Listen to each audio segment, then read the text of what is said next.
Drogon soared over the smoking sea, his silhouette crossing the dying light of the sun.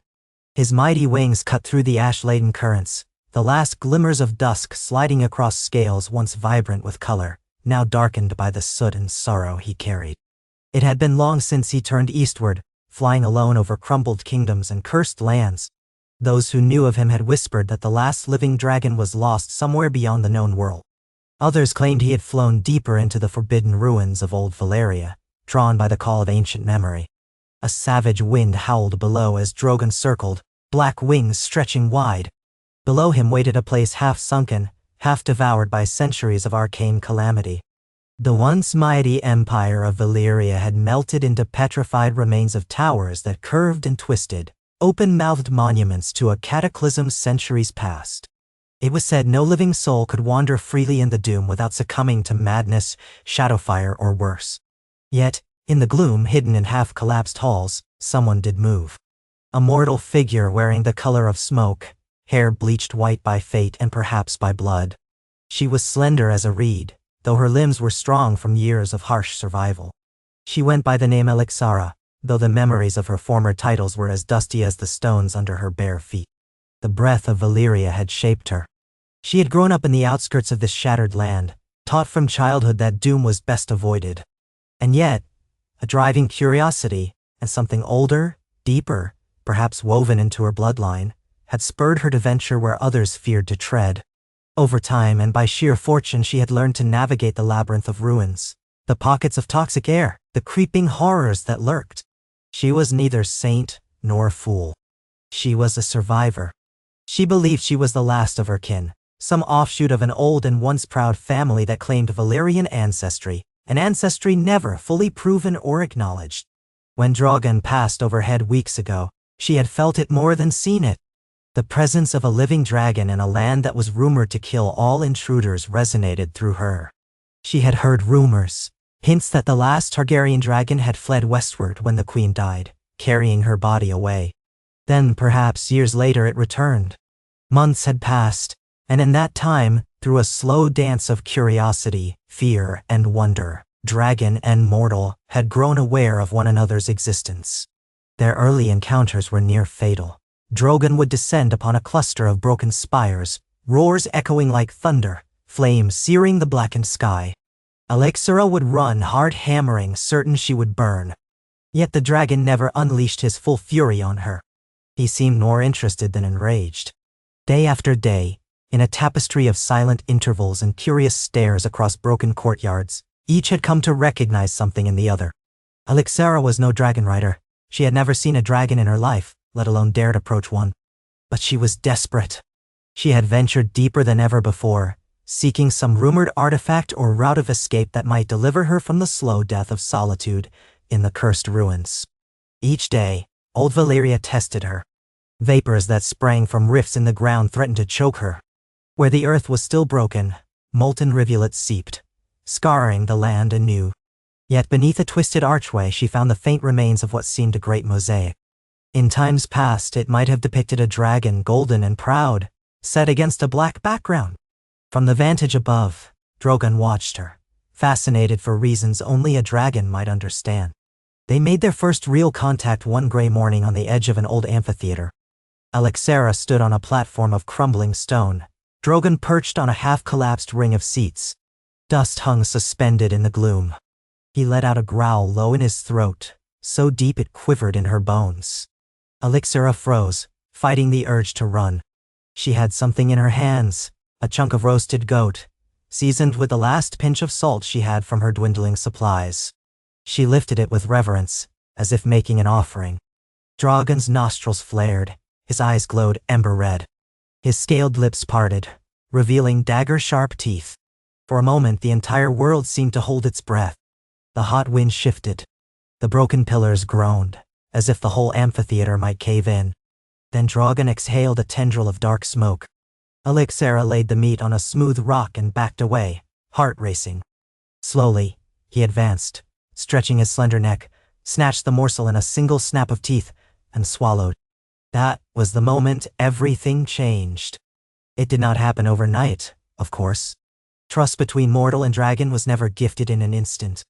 But in small steps and silent hours, each grew accustomed to the other's presence. Alexera felt sure she was courting her own doom by being near Drogon, but she also sensed a strange kinship.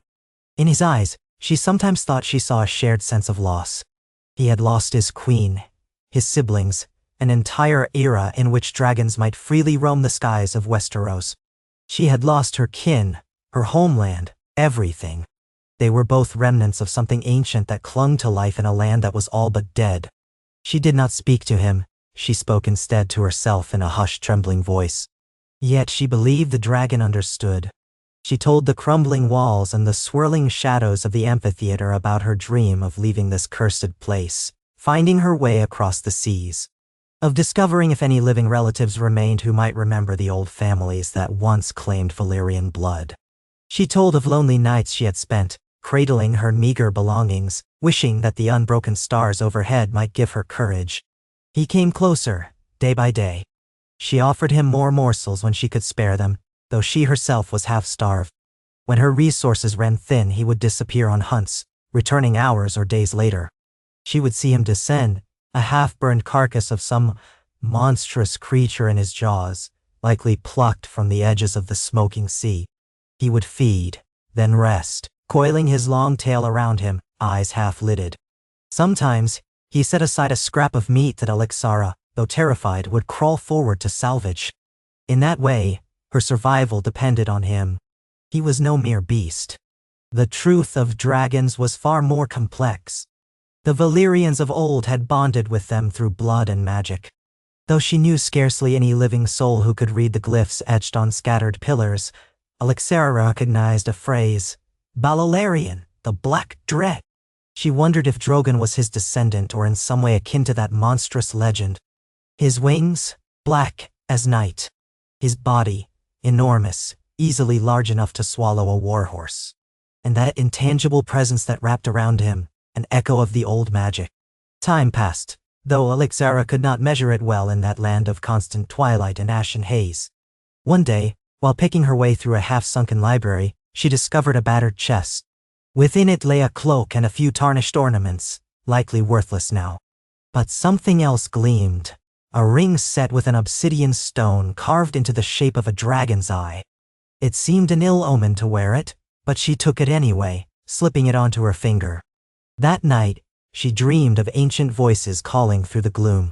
When she woke, the ring felt hot. Drogon was perched near her makeshift campsite, watching her with unblinking eyes. She feared him far less now. Indeed, she felt a sense of awe, a tug of devotion, though the word love might be too strong for a bond between a savage beast and a lonely wanderer. Yet in her chest, her heart pounded not only with fear but with a stirring excitement. He was her greatest chance. If she could only gather the courage to mount him to guide him away from this place. But the thought seemed as distant as the stars. Dragon riding was said to be a Targaryen art. Her blood might be Valyrian, but it was diluted, unproven. She knew no spells, no incantations. She possessed only her battered will to live. And still, the day came when Drogon lowered a wing, perhaps by accident, or perhaps as a sign. The black membrane fanned out over the stone floor in a wide arc. Alexera stared, trembling.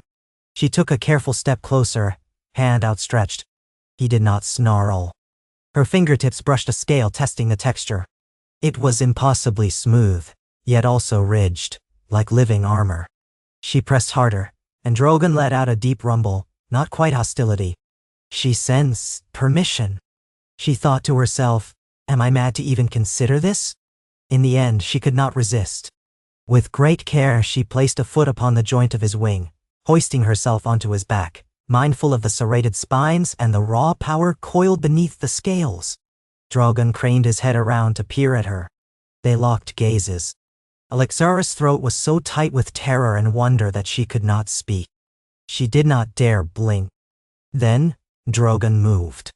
He rose, slow and deliberate, wings sliding back into position. Her hands scrambled for a hold on the spikes of his back. The breath rushed from her lungs as he unfolded his colossal wings. With one thunderous flap, the amphitheater was left behind in a swirl of dust and ash. They ascended in a dizzying spiral, bursting into the open air. Alexera clung to him, feeling every powerful beat of those wings reverberate through her bones. Below, the cursed city shrank into a ruin of blackened spires. She gasped, the wind tearing tears from her eyes. They soared. Drogon roared, and Alexera felt laughter burst from her in wild, breathless delight.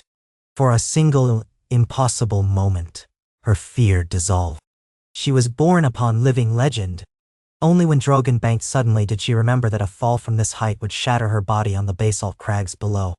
She pressed herself to the ridged seat between his neck and shoulders, heart hammering. He circled once, twice, then landed on a relatively stable tower in what might have once been a Valyrian palace. She dismounted, knees trembling. Drogon let out a low grumble as if to say, "It is enough for now." Alexera sank to the ground, tears staining her cheeks with rivulets of ash and salt. In the following weeks, she practiced. Their flights grew longer, their trust more certain. She tested how far she could guide him with gentle shifts of her weight, soft clicks of her tongue. Sometimes he obeyed, sometimes he ignored her and pursued his own path. She slept near him, cocooned in that old cloak, rings shining in the gloom. She half believed she dreamed of a figure with silver gold hair and violet eyes, whispering words of comfort in an old tongue. Perhaps some ancestral spirit guided her, or perhaps it was merely the delirium of a lonely soul. Regardless, she pressed onward. The day she decided to leave Valyria came like a quiet hush after a long storm. She had found no reason to remain, no final curiosity to satisfy. The land was as dead as the myths said, except for the lethal pockets of horrors. She had begun to think that maybe her destiny, if it existed, lay across the sea. Perhaps in Westeros, where rumors of dragons always lingered. That was where Targaryens had once ruled. That was where Drogon's queen had perished, and from whence rumors of magic still drifted. Maybe, just maybe, she would find people who could teach her more about her ancestry and about the bond between dragons and mortals. At the break of dawn, which in Valyria was little more than a thin grayness, she prepared. She had meager provisions, a water skin, some dried goat, a dagger. She fastened rope around the base of Drogon's neck, a makeshift harness. She murmured nonsense words of reassurance. Drogon snorted hot air across her face, nearly toppling her. But he allowed it. Then, with a sudden roar, he spread his wings and launched them skyward. They soared above twisted spires and black waters. Alexera's heart pounded in wild anticipation, her hair lashing her face. As they passed over the smoking sea, the sulphurous stench stung her nostrils. She breathed shallowly, mindful of the stories that these waters were haunted by creatures never meant to exist. But Drogon was unstoppable, plunging onward until the cursed land receded behind them, and open sea stretched ahead. The crossing took countless days, maybe weeks. Time blurred into a sequence of rising dawns and starlit nights. Drogon was her anchor. He flew with fierce endurance, resting on remote islands or rocky pillars when exhaustion crept upon him. She hunted small game, caught fish, or scavenged what meager sustenance she could. Rainstorms assaulted them in the open air, but Drogon's body sheltered her from the worst of it. At night, they lit driftwood fires on deserted shores, the dragon's flames a blazing inferno that dwarfed any normal campfire. They saw ships now and then. Some fisherman's vessel from the summer islands perhaps, or a worn-out merchant ship plying trade routes. Whenever a lookout spotted the black dragon with a lone figure on its back, they steered well clear or dropped anchor in terror. Alexera's heart twisted at the sight of other people. She yearned for some human company, but approaching them mounted on an enormous dragon might have meant death for both sides. She chose caution. One dawn, they spotted the faint outline of a great landmass on the horizon. Westeros down. Alexera felt her heart leap. She had dreamed of this place. Here, a Targaryen queen had once claimed birthright over the 7 kingdoms, forging alliances and waging wars. Here, dragons had soared in times long gone. Here, perhaps, Alexera could discover a future. They made landfall on the coast south of King's Landing, near a wide, deserted beach lined with jagged rocks. Alexera dismounted as the surf pounded the shore. She gazed inland. Rolling fields, distant hills, a far-off glimpse of farmland. Her excitement burned bright, but she tasted fear too. What reception would she get, arriving on the back of a dragon that had once been Daenerys Targaryen's fierce companion? Tales of the Dragon Queen still lingered in the minds of Westerosi folk, some regarding her as a liberator, others as a tyrant.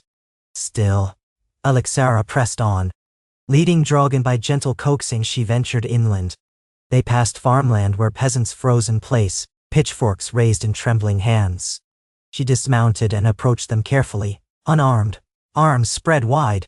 They gawked at the enormous beast looming behind her. Some fell to their knees, whispering prayers or curses. Others fled. Word spread with the speed of wildfire. A dragon had returned to Westeros, carrying a rider with Valyrian features. The small folk's fear was plain, but some were also transfixed by awe. Alexara spoke gently, requesting only water for herself and scraps of food for the dragon. He would feed on local livestock, of course. She offered coin from an old pouch of silver stag she had found in Valyria, though she had no idea what currency was still recognized. Many folk refused to take it, either out of superstition or fear. Some were old enough to remember Daenerys' arrival decades ago. The sight of black and red scales towering above them brought those memories rushing back. Alexara learned the lay of the land. She learned that King's Landing was no longer the seat of Targaryen power, of course. The Iron Throne had changed hands. Great houses had risen and fallen in the time since the war that ended Daenerys' reign, and the realm had gradually stitched itself back together under a new monarchy. The name Baratheon re-emerged in some corners. In others, talk of a new lord from the north or a cunning queen from the Reach. She gleaned rumors of the capital's changed skyline. King's Landing had rebuilt itself in some measure, but scars remained from the dragon fire that once ravaged it. The Red Keep stood, though perhaps less grandly than before. No one quite knew what to make of Alexara or Drogon. Soldiers were dispatched from local lords to keep watch on the pair. There were skirmishes. A single foolhardy knight, hoping for glory, charged at Drogon with lance in hand. Drogon incinerated him in a single gout of flame that left nothing but charred metal. After that, the soldiers tended to maintain a respectful distance, content to observe. Alexara realized she was at risk of provoking an all-out war if she simply wandered unchecked. So she made a decision. She would fly to Dragonstone. That island fortress had once been the seat of House Targaryen in Westeros. It might hold some vestige of knowledge, or at least be a place where the dragon could dwell without inciting constant panic. She heard from travelers that Dragonstone was currently garrisoned only by a small contingent of crowned soldiers, more a symbolic post than a major fortress in active use. If that was true, perhaps she could parley. So on a dusky morning she mounted Drogon again. He soared over the Blackwater Bay, the distant shape of King's Landing flickering in her peripheral vision. Her gut clenched at the sight of the city sprawling along the coast, but she and Drogon pressed on, ignoring the distant horns that blared from watchtowers. Ahead across the sea, the volcanic rock of Dragonstone rose in jagged silhouettes, crowned by the ancient citadel. When they landed in the courtyard, panic ensued among the garrison. Trumpets rang, armor clattered, men shouted. Alexara, breathless and determined, slid from Drogon's back, arms lifted. She cried out to them, "I mean no harm." Some leveled crossbows, others brandished swords. Drogon growled, smoke curling from his nostrils. The tension was a coiled spring.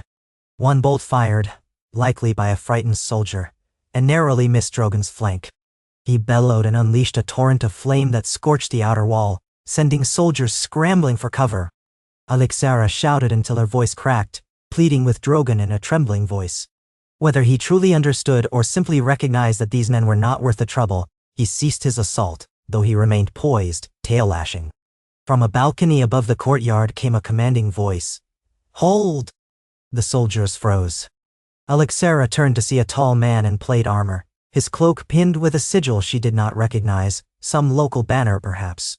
He was evidently the castle's castellan or commander. He looked down at her with stern eyes. "State your name and your purpose here."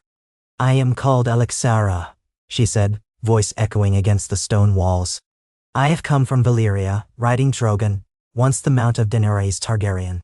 She paused to swallow hard. "I seek refuge, knowledge, and peace." A murmur rippled through the ranks of soldiers. Some looked astonished, others suspicious. The commander's expression flickered with guarded curiosity. He ordered his men to stand down but maintain a wide berth around the dragon.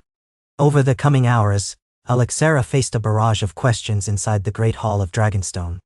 The commander introduced himself as Sir Devon Will, sworn to the crown, though which royal lineage he served. Alexera could not keep track without a proper chronicle of Westeros' more recent history. The walls of the hall were carved with twisting dragons, relics of the Targaryen past. The air smelled of salt and soot. Drogon perched in the courtyard, a restless presence that kept everyone on edge. Alexera told her tale in truncated form. She spoke of the ruin of old Valyria, of stumbling upon Drogon, of the tenuous bond forged between them. She did not speak of how she learned to ride him. Some details she kept to herself. But her sincerity was evident, and Sir Devon seemed to believe that she was not an immediate threat, if only because the dragon was too large a threat to provoke lightly. In time, a missive was sent to the capital. Messengers rode and sailed with urgent tidings. The Black Dragon and a mysterious Valyrian rider had claimed Dragonstone. Alexera feared that the crown might send an army.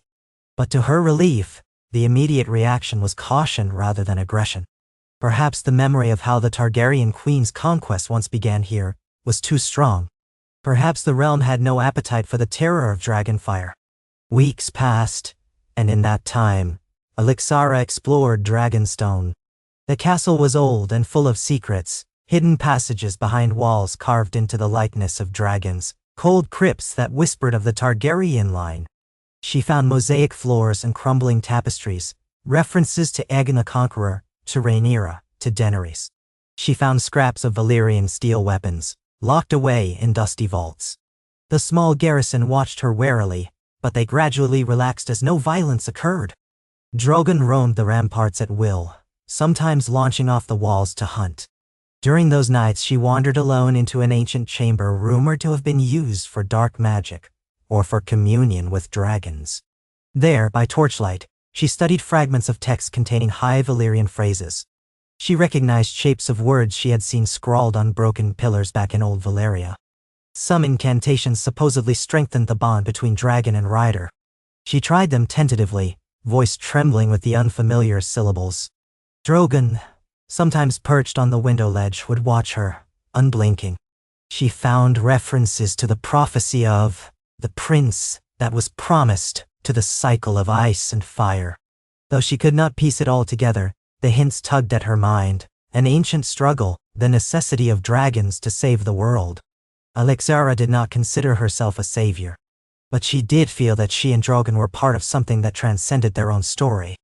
Maybe the dragon's return was not happenstance.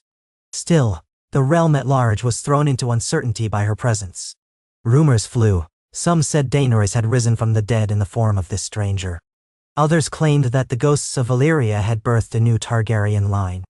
People whispered that the new rider would either lay waste to Westeros or restore dragons to it. Then one day, a royal envoy arrived. Sail banners signaled their approach, some bearing the sigil of the crown, a new sigil, or so it seemed to Alexera's untrained eye. The visitors disembarked in a flurry of protocol, knights in polished armor, a handful of lords clad in fine cloth, and at their head, a figure in a crimson cloak trimmed with gold. That individual was tall, with carefully combed brown hair peppered with silver at the temples. Age or stress, Alexera could not tell. But what caught her attention was that the person wore an air of command. They ascended the steps of Dragonstone's courtyard, where Alexera stood waiting. Drogon was perched on a ledge high above, wings folded, occasionally letting out low growls. The knights eyed him nervously, their horses skittering. The tall figure stepped forward. "I am Lord Corran Martell," the envoy announced. "I speak on behalf of the king, Daemon Baratheon, first of his name, who sits upon the Iron Throne." His voice echoed off the carved stone. "We come to treat with you, Alexera of Valyria, and to ascertain your intentions." Alexera inclined her head, recalling faintly the customs of courtesy. "I thank you, Lord Corran, for the safe conduct. My intentions are not hostile. I seek to learn what place I might have in this realm, if any." A flurry of negotiations commenced behind closed doors. Alexera was brought into the council chamber, a grand space dominated by a carved table shaped like the map of Westeros, rumored to have been commissioned centuries ago by Aegon the Conqueror. She had read about it in some dusty scroll. She touched its edges in awe. Lord Corran and the other lords present exchanged glances, uncertain how to address a woman who came astride a dragon that could decimate half the kingdom if provoked. They adopted a respectful but cautious tone. The question arose, would she swear fealty to the king? Alixara hesitated. She had no ambitions for a throne or lands. She was not a conqueror. Her desire was to stay alive, to find a place to belong. Yet she was aware that a refusal could be seen as a challenge to the crown. She replied with deliberate calm, I have no quarrel with your king. I do not come to usurp him. But I will not chain my dragon, and I will not surrender him to any mortal bonds. If King Daemon Baratheon wishes me to kneel, then I must first speak with him in person. Let him come to Dragonstone, or let me fly to the capital in peace. Why? Those words caused a ripple of unease among the lords. The idea of allowing a dragon to approach King's Landing was fraught with old nightmares. Lord Corran pressed for compromise. The king might journey part way to a location beyond the city walls, an open field.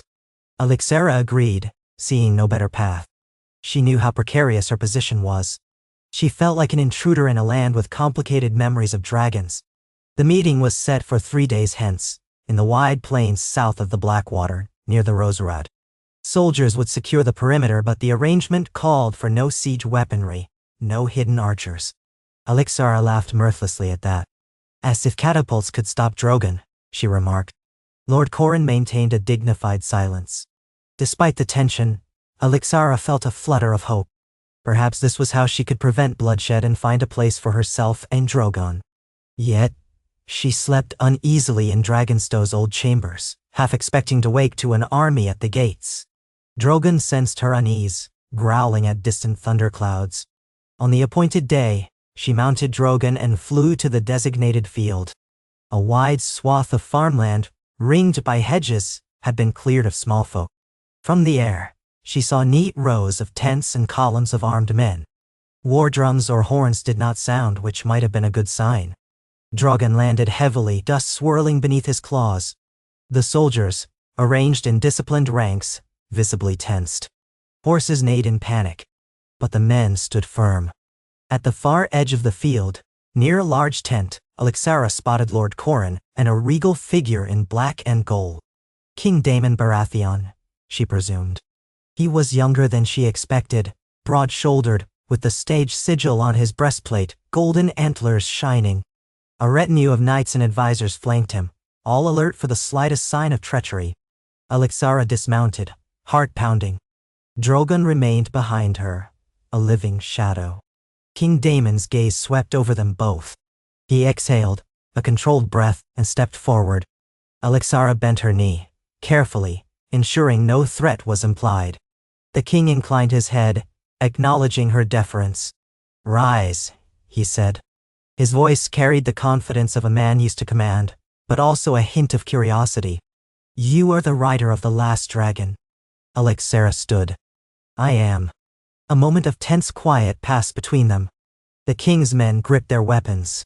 Drogon rumbled. At last Daemon spoke. "Westeros has known too many years of strife. The realm is still healing, but we do not forget how a single dragon can shift the balance of power.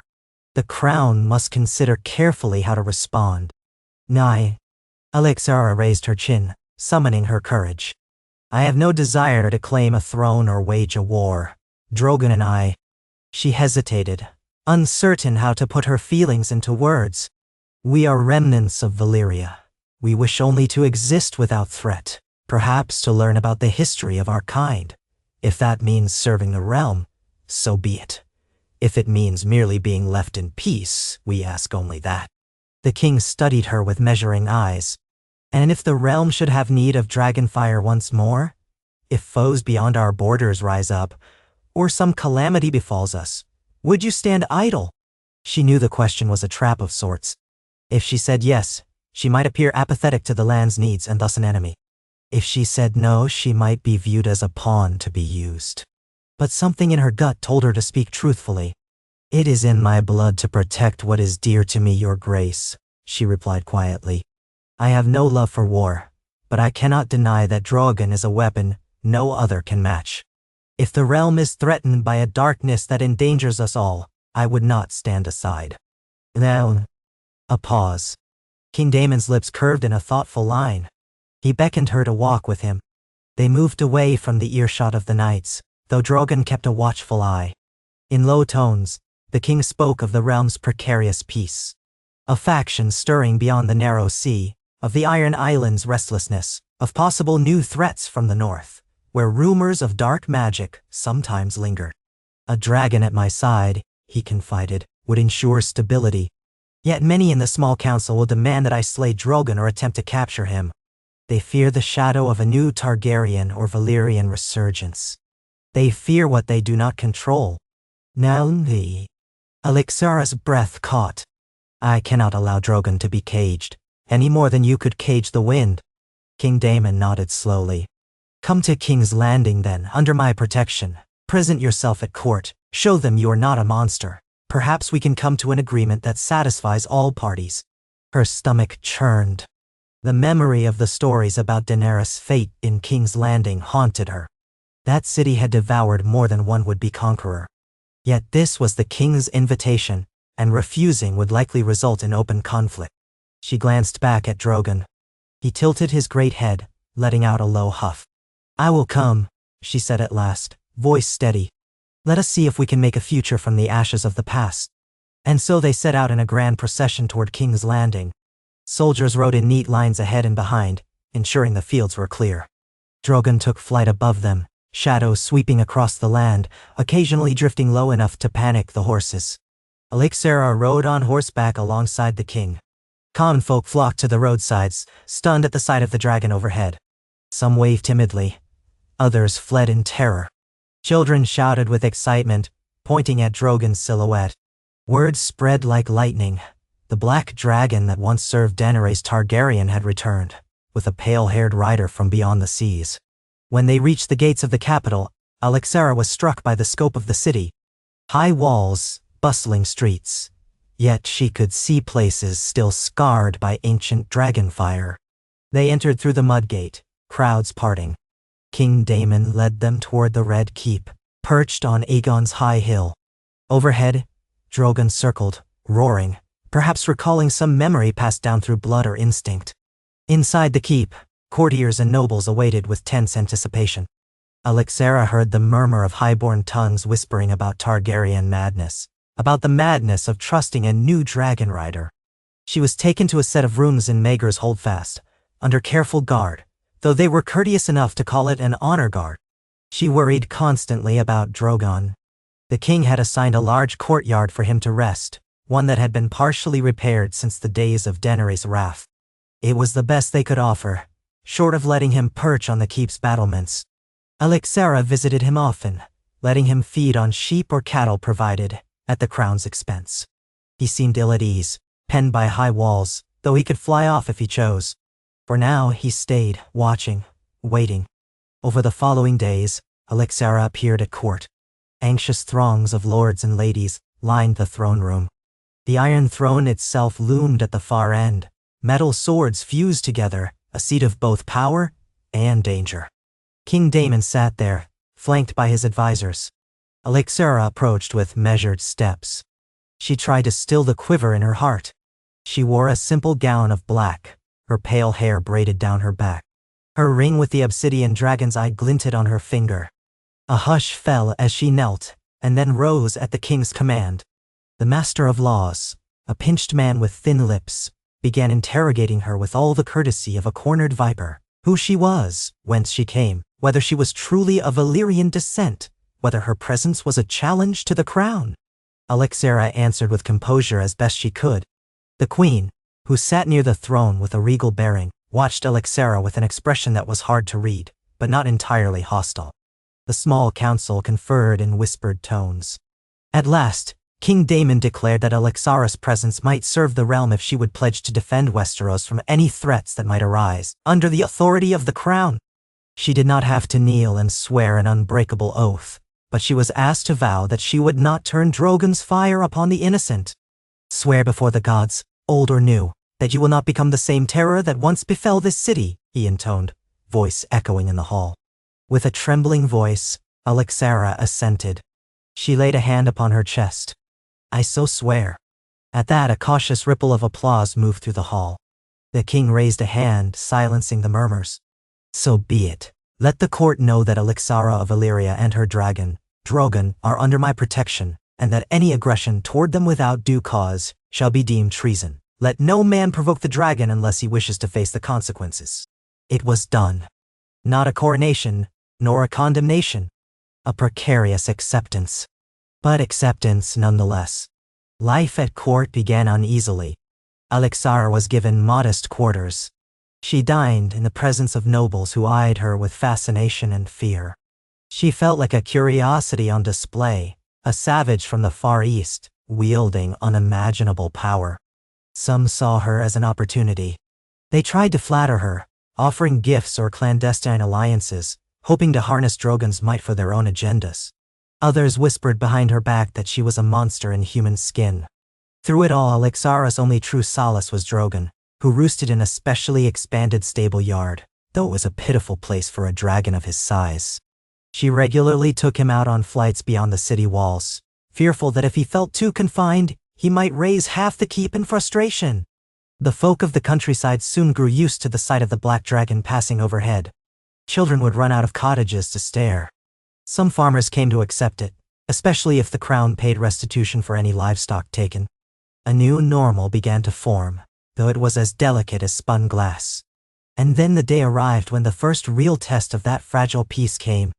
A raven flew in from the coastal fortress of Storm's End, carrying dire news. Ironborn raiders had attacked a fleet of merchant ships off the coast, capturing or sinking half a dozen vessels. They also threatened a small fishing village, burning huts, seizing people as thralls. The king's response was swift. He commanded a royal fleet to set sail to repel the raiders. But the Ironborn boasted a cunning and deadly maritime tradition. They might elude the royal ships or set traps among the rocky isles. As the war council convened, the question lingered unspoken until the king finally spoke. We have a dragon. Would you stand with us? He turned to Alexara. The lords stared at her. Some eagerly, some warily. She felt the weight of the request. If she unleashed Drogon on the Ironborn, it would be the first open use of dragon fire in Westeros since Daenerys' time. Memories of scorched fleets, of men turning to ash, might resurface with a vengeance. But she also knew that if she refused, her utility to the crown might be called into question. And innocent villagers were suffering. I will stand with the realm, she said quietly. And so a plan was hatched. The royal fleet would sail under the banner of truce, luring the Ironborn ships into open water. Meanwhile, Alexara and Drogon would circle high above. At the right moment, they would descend. The spectacle of a dragon might force the Ironborn to retreat, or else face annihilation.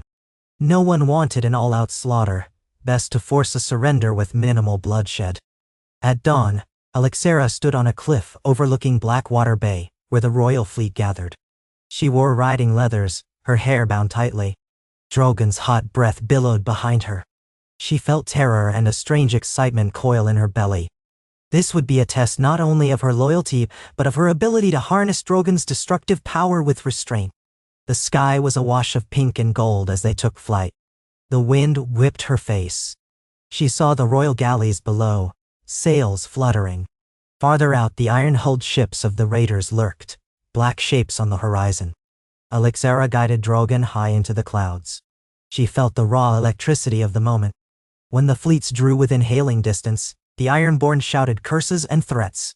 A few arrows whistled across the waves, but the distance was too great for any real damage. The king's heralds attempted to negotiate, but the Ironborn only jeered, brandishing axes and reeving hooks. Then, at a signal from the royal flagship, a flash of a mirrored shield, Alexara urged Drogon into a steep dive. They plummeted from the clouds, wind shrieking in her ears. The Ironborn looked up. She saw panic in their faces. Drogon roared, the sound tearing across the water. Arrows flew, some splintering on his scales. She urged him not to unleash fire yet, hoping the sheer terror of his appearance would force them to yield.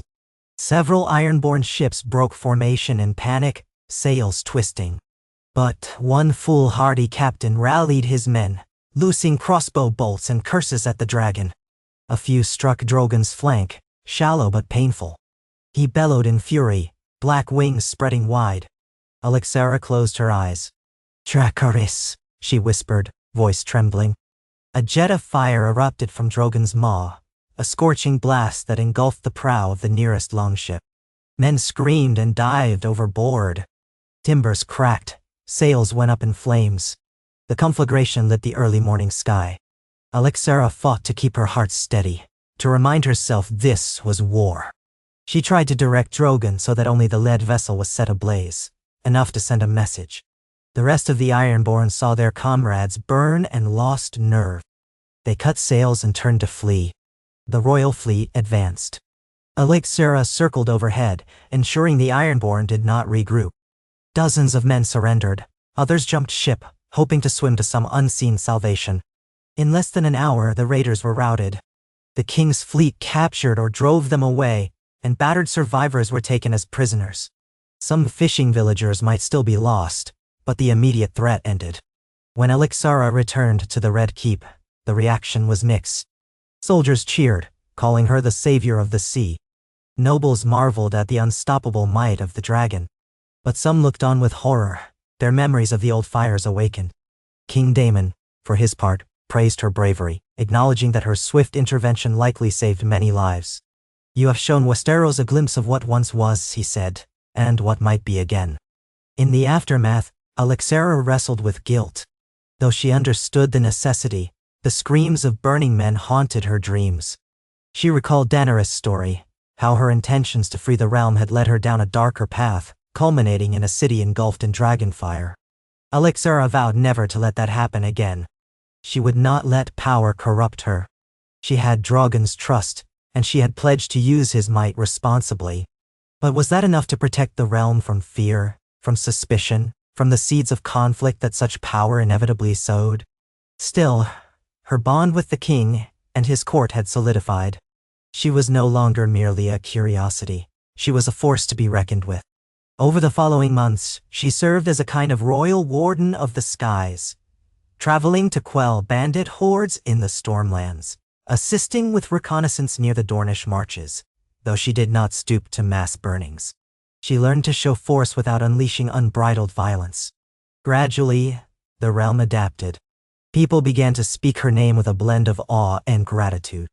Alexera Stormborn, some called her, in reference to her arrival in the storm-lashed waters near Dragonstone.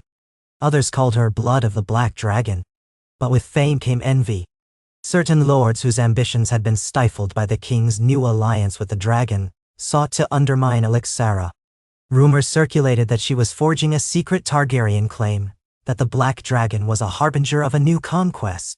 Whispers reached her ears that some courtiers believed the best course of action was to sabotage Drogon, perhaps poison him, or lure him into an ambush. She knew even the slightest misstep could give them the justification they needed. Throughout this political turmoil, Drogon grew restless. The stables of King's Landing were no place for a dragon of his stature. He needed open skies, wide plains to hunt. The crowds that once came out to marvel at him were growing bolder, sometimes throwing stones or shouting curses. Children still gazed in wonder, but pockets of the populace feared that a single snap in his temper could incinerate thousands. Alexera felt her own spirit chafing at the city's intrigue. Perhaps she could have parted ways with the crown, leaving Westeros for some freer land, but she remembered the vow she made, to protect the innocent. Something in her believed that she and Drogon belonged here, had come for a reason. That reason presented itself one winter evening, in the form of an unexpected crisis from the north. A new wave of unnatural cold had descended, stirring rumors of undead apparitions or monstrous beasts beyond the wall. The Night's Watch, still manning the ancient fortress, sent ravens pleading for aid. The king's advisors scoffed. Such tales had circulated for centuries.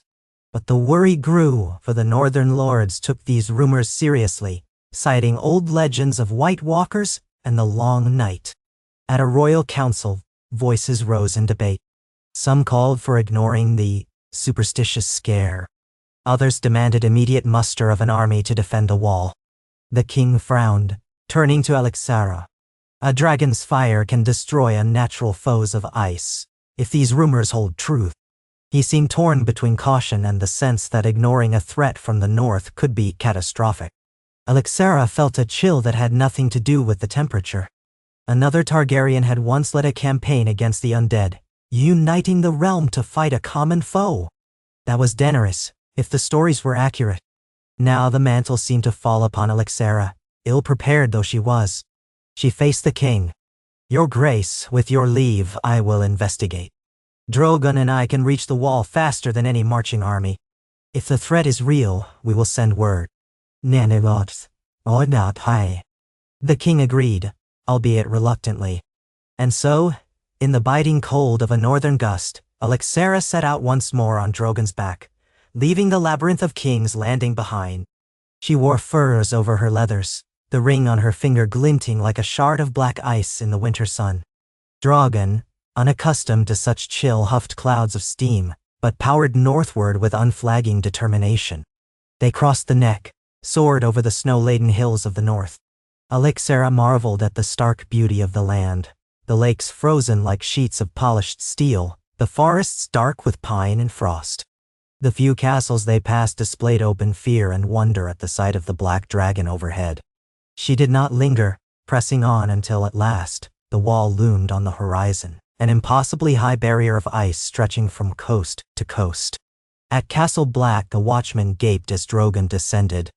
Some fled inside the gatehouse, others readied bows, but the acting Lord Commander stepped forward, a veteran with lines of worry etched into his face. Alexera dismounted, assuring them she came in peace. Once tensions calmed, she was ushered into the warmth of the common hall, where she heard the full story. Travelers from beyond the wall speaking of undead creatures, sightings of pale figures at night, whites prowling the edges of the forest. Alexera listened, goose flesh prickling her arms. Could the dead truly walk again, as in the age of the Night King? That threat was said to have ended when Daenerys' dragons still lived. Could some new evil have risen? The watchmen admitted that they had yet to face a large incursion, but the fear was palpable. Patrols had vanished, only to reappear days later as half-frozen corpses. She resolved to see for herself. The Lord Commander tried to dissuade her, warning that the northern winds could ground even a dragon. But she insisted. At dawn, she and a small band of rangers crossed the wall, Drogon flying overhead, carrying supplies. They ventured into the haunted forest, senses alert. The rangers moved in silence, scanning the shadows of ancient pines. Druff, the lead ranger, pointed out tracks in the snow, cloven prints that looked neither beast nor man. The hush of the wind across the ice sent shivers down Alexera's spine. Drogon circled overhead, occasionally landing to snort at the drifts. His black scales glistened with hoarfrost. On the second night, they made a small camp, building a fire to ward off the deadly cold. The rangers huddled close while Drogon perched nearby, warily scanning the darkness. All at once, a distant wail pierced the night, a sound not of any living creature. Alexera's blood ran cold. The rangers leapt to their feet, weapons drawn. Their horses stamped nervously. Shapes emerged from the tree line, gaunt figures with skin as pale as the moon, eyes burning with icy malevolence. Whites, the reanimated dead, their forms twisted by some dark magic. They lurched toward the fire, hissing. One wore the tatters of a night's watch cloak. Another had a face locked in perpetual horror, lips parted over blackened teeth. Panic jolted through Alexera. She shouted for the rangers to form a defensive ring. Drogon let out a roar that shook the ground, but the whites pressed on, unafraid, clacking their jaws. Alexera knew only one true weapon against them.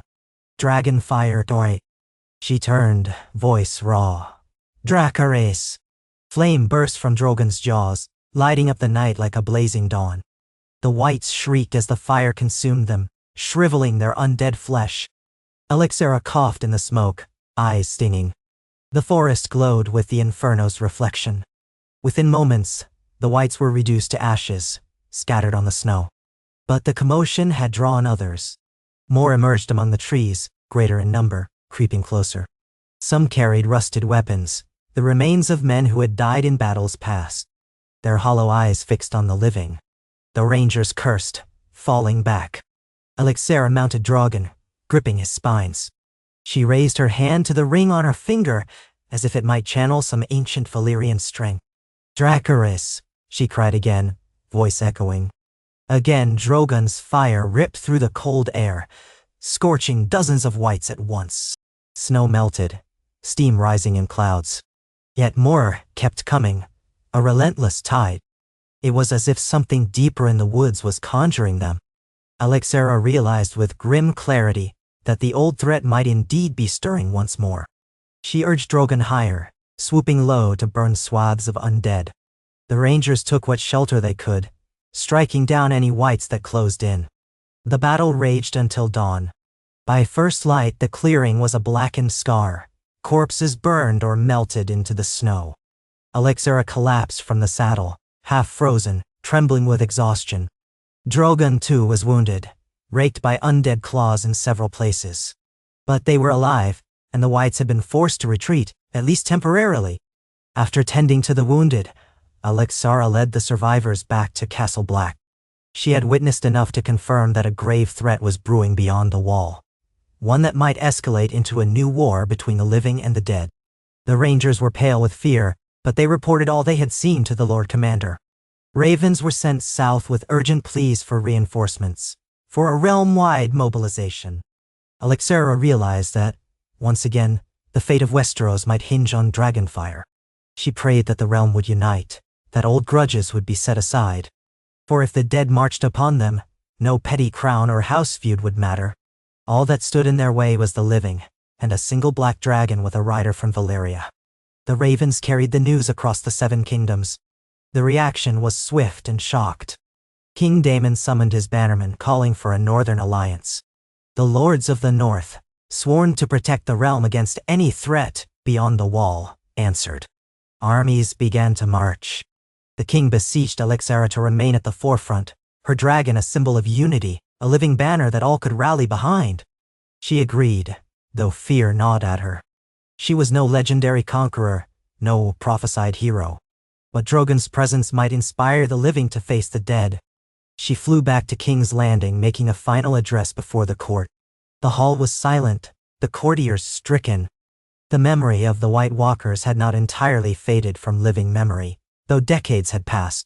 In a solemn voice, Alexera said, "We stand at the threshold of another long night. If these creatures beyond the wall gather in force, I cannot face them alone. We must unite or we will fall." King Daemon rose from the Iron Throne. "We will heed the call," he declared, steel in his voice. "Westeros shall not succumb to the dead, not while a living dragon still breathes." Cheers and fearful murmurs mingled in the hall. A great host was assembled, from King's Landing to Winterfell, forging alliances not seen in years. Alexera was at the heart of it, advising lords on how to handle wights, urging them to gather dragonglass from Dragonstone, an old remedy known to harm the others. She gleaned what knowledge she could from old texts about the White Walkers. The realm's blacksmiths worked day and night forging weapons with dragonglass tips. Another old rumor said that Valyrian steel was also lethal to these creatures. Swords of that ancient craft were rare heirlooms.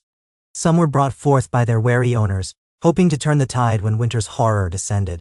Amid all this, Drogon towered as a symbol of hope, or fear, depending on one's perspective. But for Alexera, he was her constant partner, scarred now from the northern fray. She tended his wounds carefully, applying salves and speaking soft words in High Valyrian. He rumbled, smoke trickling from his nostrils. She felt his breath on her face, hot as a furnace in the cold winter air that now reached as far south as the Crownlands. At last, with armies marshaled, the great migration of soldiers and supplies began heading northward. Horse-drawn carts carried barrels of provisions. Knights braved blizzards. Morale wavered, but the sight of Drogon overhead stiffened men's spines. If a dragon could endure these snows, they reasoned, so could they.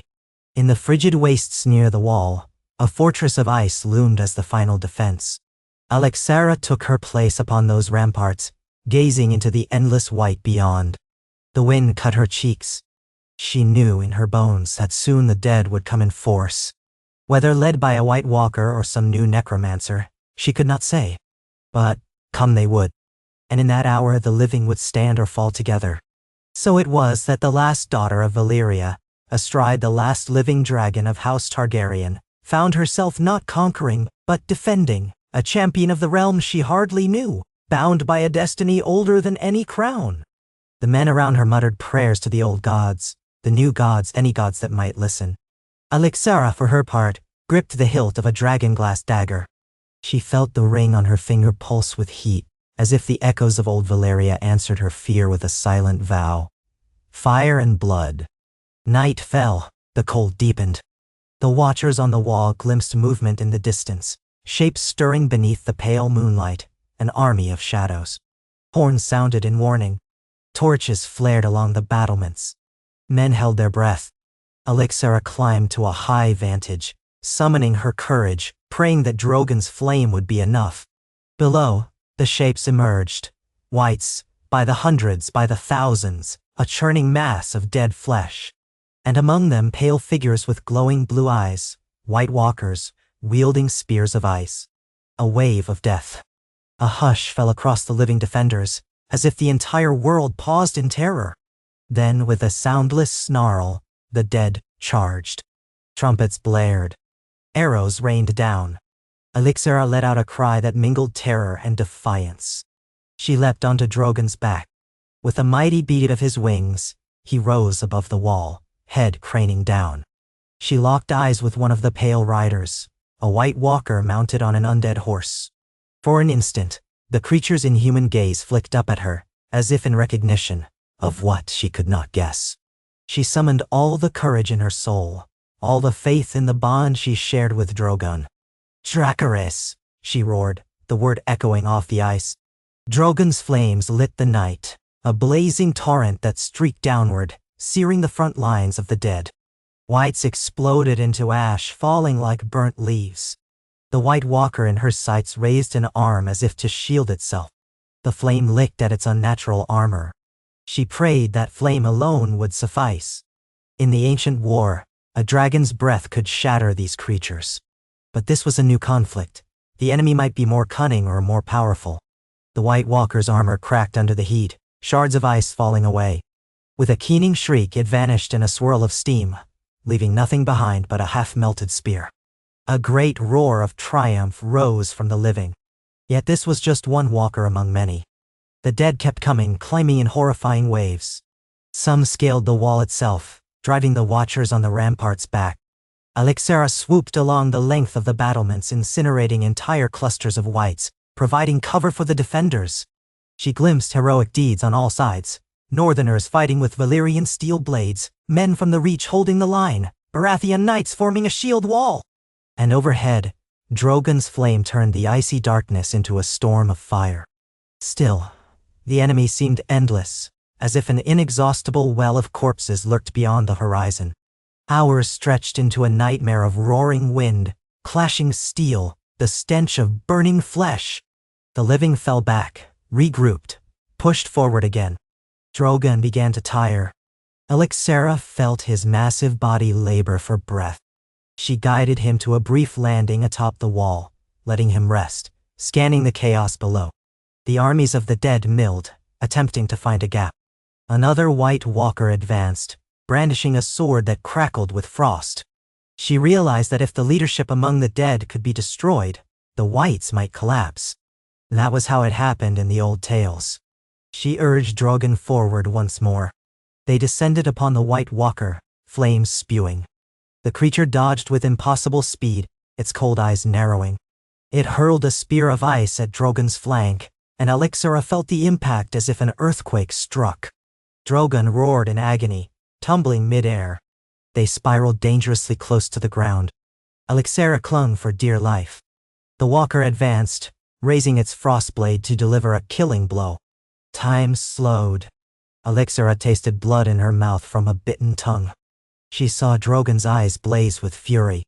Summoning the last of his strength, he unleashed fire so hot that it melted the snow in a wide radius. The White Walker was engulfed. It let out a shriek that rattled the bones, thrashing before dissolving into shards of ice and steam. Alixara, half-dazed, urged Drogon back into the sky.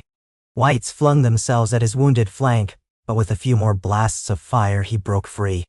Another wave of the undead disintegrated. The living forces rallied behind them, driving into the breach. The final White Walkers retreated, vanishing into the swirling snow, their grip on the whites fading. The animated corpses collapsed, inert, strewn across the ice field.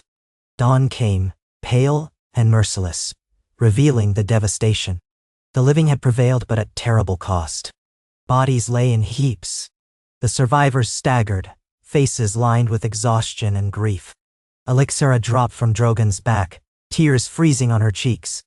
She pressed her face to his scaled flank, feeling his labored breaths.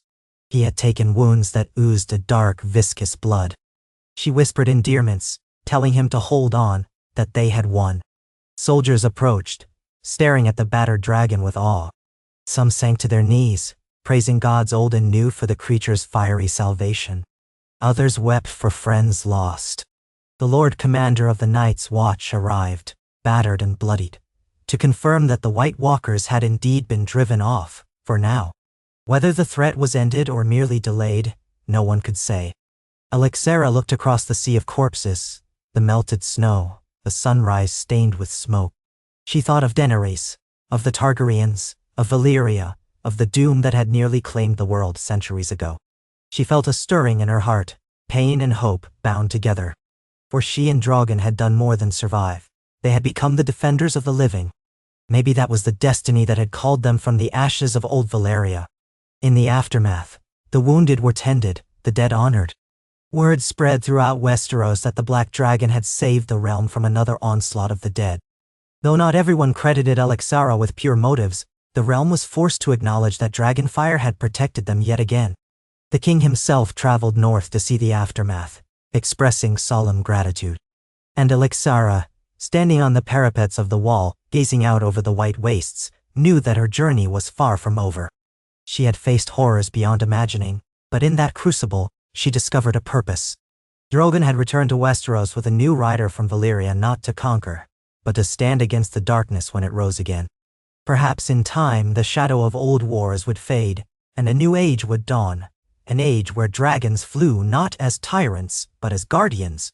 She ran her hand gently along Drogon's scaly flank, feeling his warmth against the biting cold. "Let them call us what they will," she whispered, voice carried by the wind.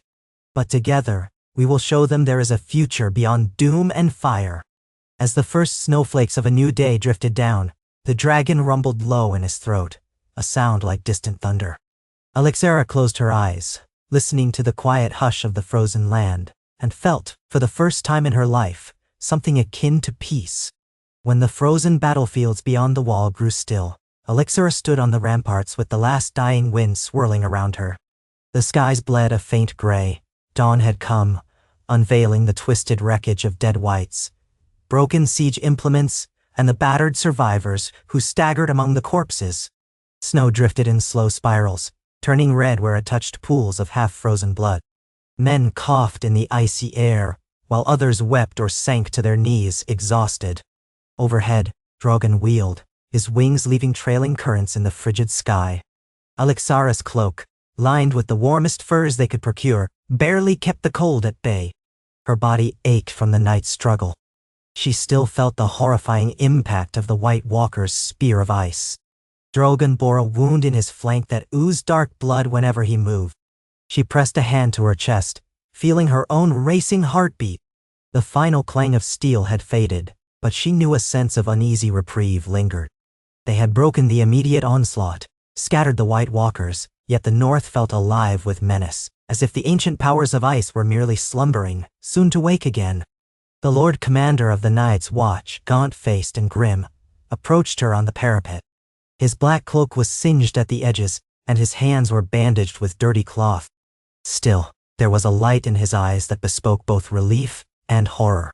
He gave her a slow, respectful nod. "My men owe you our lives. Were it not for your dragon, it would have torn through Castle Black like a blade through parchment." Elixira turned to him, lips chapped and eyes shadowed with exhaustion. "It was Drogon, not I, who saved us. His fire turned them to ash." She tried to summon a smile, but it faltered. "I'm grateful we survived, but I saw only a fraction of their full might. If the White Walkers gather again, We will need more than a single dragon to hold them back. That is, if they aren't already rallying in the deeper wastes. The Lord Commander exhaled a long breath, forming a plume of white in the chill air. I've men out on scouting missions, but it will take days for them to return, if they return at all. With luck, the White Walkers have suffered a setback that'll keep them quiet through the worst part of winter. Alexera glanced at the open sky, remembering how Drogon had reeled from that icy spear. One spear was nearly enough to bring him down. We can't rely on his fire alone. No. Slowly, the Lord Commander's eyes moved to the wounded dragon, now gliding low across the charred battlefield. He's not unstoppable then.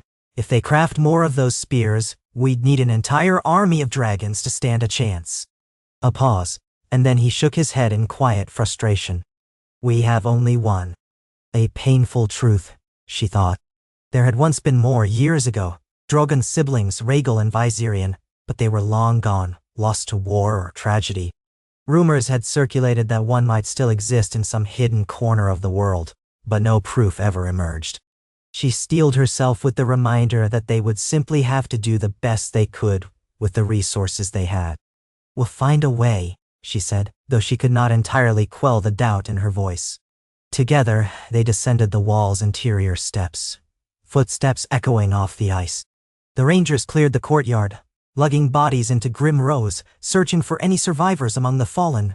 Fires burned in braziers, and the acrid smell of white ashes mixed with the stench of blood-soaked snow. The men who were still able-bodied formed a makeshift infirmary in one corner, where moans sounded in the freezing dawn. Wrapped in a battered cloak, Alexera knelt beside Drogon when he landed, and she inspected the wound on his flank. His hide was thick, but the ice spear had left a jagged tear of about half a foot across, encrusted with frost and blood. Drogon growled as she approached, though it was more pain than aggression. She laid a gentle hand on his scales and murmured a soothing phrase in High Valyrian. Zaldrazote. Ease, my dragon. Her voice quivered, but Drogon exhaled a low rumble in response, allowing her to probe the wound. Melted snow and bits of blackened ice clung to the edges. He jerked his massive head around to watch her, eyes glinting a fierce red. She felt a lump in her throat, recalling how close they had come to losing each other. A few men from the watch approached, offering scraps of cloth and bowls of heated water. Alexera cleaned the wound as best she could, mindful of the fact that no ordinary surgeon was trained to treat a dragon's injuries.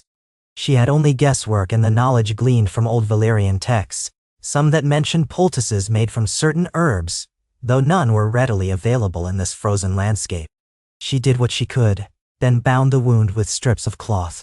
Drogon hissed in discomfort, but when she smoothed her hand along his scaled neck, he settled again, breath rumbling against her ear. Night fell once more over the wall, a tenuous calm holding the darkness at bay. Guards walked the battlements in pairs, torches swaying. Alexera slept fitfully in the Lord Commander's chambers, curled on a narrow cot with her cloak pulled tight. She dreamt of a swirling blizzard, in which she saw figures clad in black armor of ice, their eyes burning with malevolent blue fire.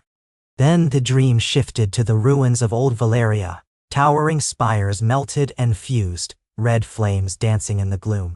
She heard the echoes of roars, of voices calling out a name, not quite hers, but something close. She woke breathless, tears on her cheeks, the ring on her finger throbbing with an almost living heat. 2 days passed in a haze of exhaustion and grim busyness. The dead were burned in great pyres beyond the wall's base. One evening, a small band of rangers returned from a reconnaissance mission, haggard and frostbitten. Their news was guardedly reassuring. They found no sign of a massive legion of whites regrouping, but the footprints they observed indicated that the White Walkers had scattered into the deeper wilderness. Perhaps, they said, the living had bought time.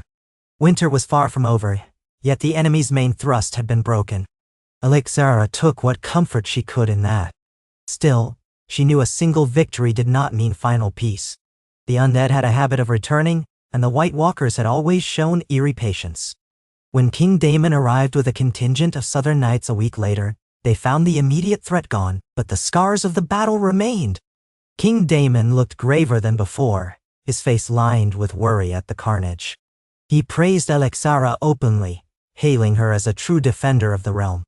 He walked among the wounded, distributing what succor he could. In a war council convened in the mess hall of Castle Black, lit by guttering lanterns, the king listened to the reports of the Lord Commander, Alexera, and the seasoned rangers. Snow flurries gusted in through chinks in the walls, and a hush hung over the men. One by one they described the horrors. At last King Daemon folded his hands, speaking into the hush. These White Walkers may strike again. We must not grow complacent. The question is how best to prepare for a threat that lurks in the shadows. We might commit more forces to the watch, but winter's grip is tightening all across the north. And we have a realm to keep stable elsewhere. He glanced at Alexera. She could see the conflict in his eyes. The realm was large, and the living forces could not remain huddled here forever. I cannot leave the realm undefended in other quarters, the king went on. But I can reinforce the watch with a strong garrison, enough to hold the wall if an attack happens again. Alexera stepped forward, arms folded across her cloak. Drogon and I can stay, or at least remain in the north, ready to fly back at a moment's notice if the dead gather again. That might spare you from dividing your armies too thin. She paused, feeling the weight of the next words. But Drogon needs rest and safer conditions to heal. The wind and cold here slow his recovery. King Daemon studied her. Behind him stood a handful of knights who cast suspicious glances toward her, perhaps still uncertain about trusting a dragon rider in the midst of human politics. But Daemon only nodded. You have more than earned the realm's gratitude. If it is your wish to remain in the north, I shall do all in my power to see that you have what you need. A soft sigh escaped him. I will leave a portion of my forces at Winterfell, reinforcing the north. You and Drogon could position yourselves there, or at some other nearby hold. Winterfell is large enough to accommodate a dragon, so the legends say. And from there you'd be close enough to respond if the White Walkers stir again. It was not an appealing idea to remain in these icy lands, far from the relative comforts of King's Landing. But Alexera considered the alternative. If she went south, it might leave the watch vulnerable. She also felt, deep in her bones, that she was needed here, that her journey was tied to the north, as surely as the swirling snows. After all, if the White Walkers rose once more, no amount of southern nights would stop them in time. The living needed dragonfire close at hand. She inclined her head. Winterfell, she repeated, recalling stories of that ancient fortress, seat of House Stark for centuries. That is an honorable place. I will do it. No. And so when the king marched south with the bulk of his forces, a contingent of hardy soldiers remained behind at Winterfell, along with Alexera and Drogon. It took them several days to traverse the frozen expanses. The roads were thick with snow, forcing the men to ride in slow columns. Wagons carried supplies for man and beast. Drogon flew overhead at intervals, but only for short spans. His flank wound still pained him. Alexera often chose to ride a horse among the soldiers, her breath clouding the air, her boots caked with ice, while Drogon's shadow sometimes swept over the caravan. The men remained wary, but an unspoken respect had grown between them. They had seen him unleash righteous fury on the night's terrors. They knew that dragonfire had saved their lives. At last, Winterfell's tall ancient walls appeared, rising from the snowy plain like a bastion of memory. Torches flickered along the battlements. Smoke curled from chimneys, for the castle's geothermal springs helped keep the place warmer than most in the north. The gates swung open, revealing a courtyard larger than she expected, lined with stables, granaries, and barracks. Curiously, Alexera felt her heart lift at the sight of that sturdy fortress. She'd heard so many tales, how the Starks had long guarded the north, how Winterfell had endured countless winters, how it had once welcomed Daenerys Targaryen in a fateful alliance. Now it was her turn to call it home, at least for a while. The acting Castellan, a distant cousin of House Stark, the direct line of Starks being sparse or scattered in the realm's current generation, greeted them with solemn courtesy. He was a man of stern features and a gray-streaked beard named Lord Torrhen Reed Stark. Through some distant intermarriage of houses Reed and Stark, he'd inherited stewardship of Winterfell until the rightful heirs, if any remained, could claim it. He bowed low to Alexera, remarking in a measured tone, I've never seen a dragon in these courtyards, though the stories say one once stood here in the days of Jon Snow and Daenerys Targaryen. She corrected him gently. I am no lady, my lord, merely a rider who has pledged to defend the North. He smiled faintly. Titles aside, you carry the might of 1,000 knights on your back. We will do all we can to make you and Drogon comfortable. He hesitated, glancing around the courtyard.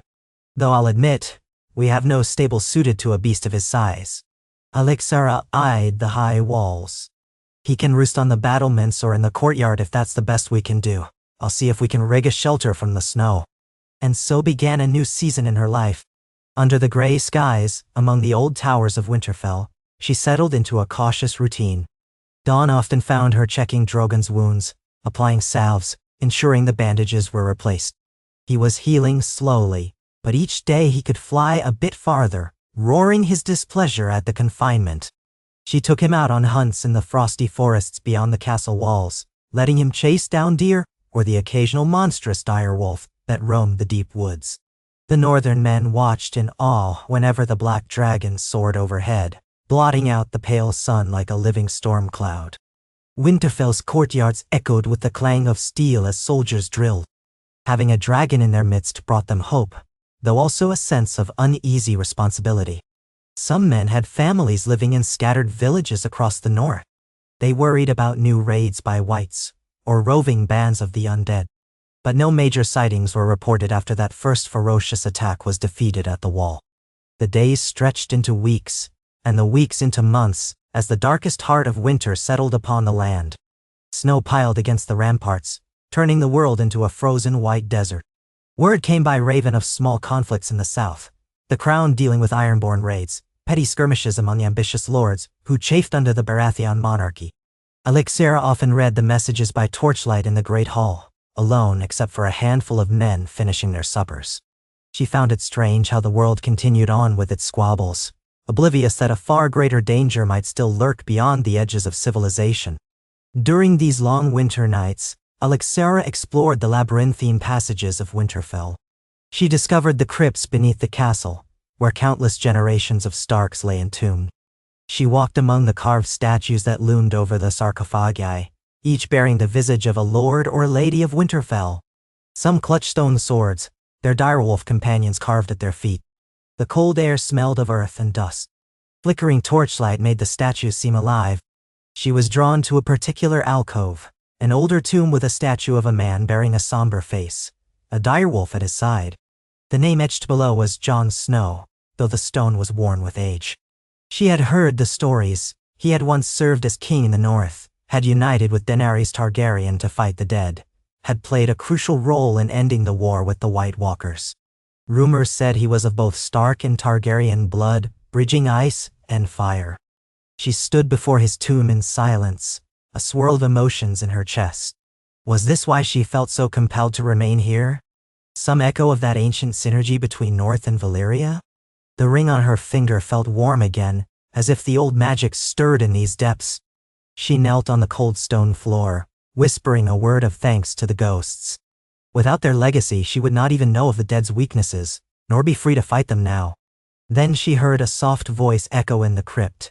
I see the new rider finds the old king. Startled, she turned to see Lord Torrhen Reed Stark standing behind her, holding a lantern. He inclined his head in apology. I didn't mean to intrude. These tunnels are free to any occupant of Winterfell. She rose, cheeks flushing. It's all right. I was curious about Jon Snow. So much of what I heard of him sounds mythic, half forgotten. Torrhen nodded, his breath swirling in the cool subterranean air. He was real enough. My grandmother's grandmother claimed to have seen him once, though the memory was second-hand. The realm remembers him as the man who brought Daenerys Targaryen to the north. Together they broke the Night King. But history is fickle, and half the details have been lost or confused. He paused, letting the lantern light play over the statue's face. Some say he was a Targaryen too, the son of Rhaegar, though that secret was carefully guarded for much of his life. It seems the old blood of Valyria and the ancient blood of the north were united in him. Perhaps that's what allowed him to forge alliances that saved the living. Alexera felt a pang. I wonder if that's what's needed again, some union between ice and fire, between the living and the legacy of Valyria. Her voice grew quiet. I am but a single rider, I know so little of Westeros and its histories, let alone the deeper magics that might oppose the White Walkers. He looked at her with a glimmer of sympathy. We do what we can with what we have. In the war for life itself, we need every ally. Gently, he placed a hand on her shoulder. You have done more for the North than many of our own have in generations. We are grateful. Then, he offered a small, wistful smile. Come, these crypts are a cold place to linger for too long. We have mulled wine upstairs, a more welcoming warmth. She followed him back up to the great hall, her thoughts heavy with the mysteries of the past and the burdens of the future. Some nights she dreamed of Jon Snow and Daenerys Targaryen, ephemeral figures who stood on a vast tundra of ice, side by side against a legion of the dead. Daenerys sometimes shifted form in her dream, morphing into a dragon with dark wings, while Jon's eyes glowed with ghostly light. Alexera always woke with her heart pounding, uncertain whether the dream was a warning or an omen of hope. The snows continued unabated. As the deep winter set in, traveling the roads became treacherous or outright impossible. Even ravens found flight difficult in the howling northern winds. Winterfell fell into a strange hush. Men hunted for game in the surrounding forests, and many returned empty-handed, forced to rely on the stockpiled supplies. Large spiced sausages, salted fish, dried fruits, these became the staples for survival. The castle's storerooms dwindled but did not fail, thanks to the king's foresight in sending ample provisions. During these bleak weeks, Alexara made time each day to train her body and mind. She sparred with volunteer soldiers in the courtyard. Most were reluctant to strike at her, even in practice, for fear of angering the dragon. She insisted, though, urging them to treat her as any warrior. A few men grew bold enough to exchange blows, and she learned something of their northern fighting style. She was not the most graceful with a blade, but her reflexes were sharp, owned by a lifetime of survival in old Valyria's ruins. The training kept her warm and helped distract her from the gloom. She also spent long hours with Drogon. His wound had grown a thick scab, the surrounding scales regrowing in a slightly different color, silvery edges around the black. A scar marking the place where the White Walker's spear of ice had struck. Occasionally he would test the air, wings beating as he tried to soar higher than the castle walls. The cold seemed to sap his energy, but gradually, he returned to full flight. On those days he would vanish into the clouds, only to descend hours later with the carcass of a giant elk or some other northern beast. He roared his triumph before devouring his meal in the courtyard, steam rising from its still warm flesh. The people of Winterfell observed this spectacle with a mixture of awe and practicality. A dragon's appetite was enormous, yet they realized that if Drogon could hunt wild game on his own, it spared their stores. Sometimes bold youngsters, scarcely older than 13 or 14, would sneak close to watch the dragon feed. Alexera would spot them peeking around corners, faces full of wonder. She would wave them away before Drogon noticed. The last thing she wanted was an accidental torching of curious children. As the cold pressed on, Alexera often found herself in Winterfell's library tower. The chamber was cramped with shelves, many laden with old tomes whose spines were half molded from the damp northern air. She wore gloves against the chill, turning pages carefully. She devoured what she could of the histories of the North, searching for any scrap of knowledge about the White Walkers, their powers, their weaknesses. So much had been lost after the last war. The scribes had recorded basic facts. Dragonglass and Valyrian steel could slay them, as could dragonfire. They abhorred the heat. But their cunning was beyond that of mindless wights. They had some form of icy magic, forging spears of ice that could wound even a dragon. One frigid evening, as icy winds battered the tower, she stumbled upon a slender volume tucked behind a thick compendium of genealogies. The small book had no title on the spine, just a simple sigil, a swirl of flame. She opened it, pages crackling with age. Inside, she found lines in archaic Valyrian, a script similar to what she had once glimpsed in the ruins of old Valyria. Carefully, she deciphered them, lips moving in silent translation. She read references to the bond of blood between mortal and worm, about the forging of soul and scale through rites of flame. She recognized incantations that might strengthen a rider's connection to a dragon, granting them a deeper attunement, perhaps even the ability to direct the dragon's fire with more precision. The text alluded to how the Valyrians of old had used such rites to control entire legions of dragons, forging the freehold's dominance. But the instructions were cryptic, incomplete. Some crucial passages were marred by damp or missing entirely. The final pages held a single phrase repeated in tight script. When the long night falls again, only the union of ice and fire will break it. Alixara's breath caught. The phrase was reminiscent of legends told in the south about Azor Ahai or the prince that was promised, prophecies that once swirled around Daenerys Targaryen and others. She sat back in the flickering lamplight pondering. Union of ice and fire. She was from Valyria, sworn to protect the north. Was she unknowingly stepping into some ancient prophecy's footprints? She nearly laughed at the thought. Prophecies were fickle, prone to twisting themselves around unsuspecting souls. She had no illusions of being a prophesied savior. Yet the words haunted her mind. When she slept, she dreamed again of the figure with silver hair, Daenerys, standing amid swirling snow, beckoning Alixara forward. At Daenerys' side stood a black dragon with eyes of molten fire, and a ghostly man with a wolf at his heels. Their presence radiated both welcome and warning. She awoke shaking, sweat chilling her brow. Days turned into weeks, and the harshness of winter began a slow, reluctant thaw. Sunlight sometimes broke the clouds, turning the snow to slush in the courtyards. The men of Winterfell found hope in each drip of melting ice, though the nights remained bitterly cold. With the changing season, ravens managed to cross the neck again, bringing messages from King Daemon.I. The south had faced its own troubles, a series of raids from the Stepstones, turmoil among certain lords who questioned the crown's new ties to a dragon rider. Yet overall the realm still held. The king's tone in his missives suggested he was relieved there had been no further assault by the undead.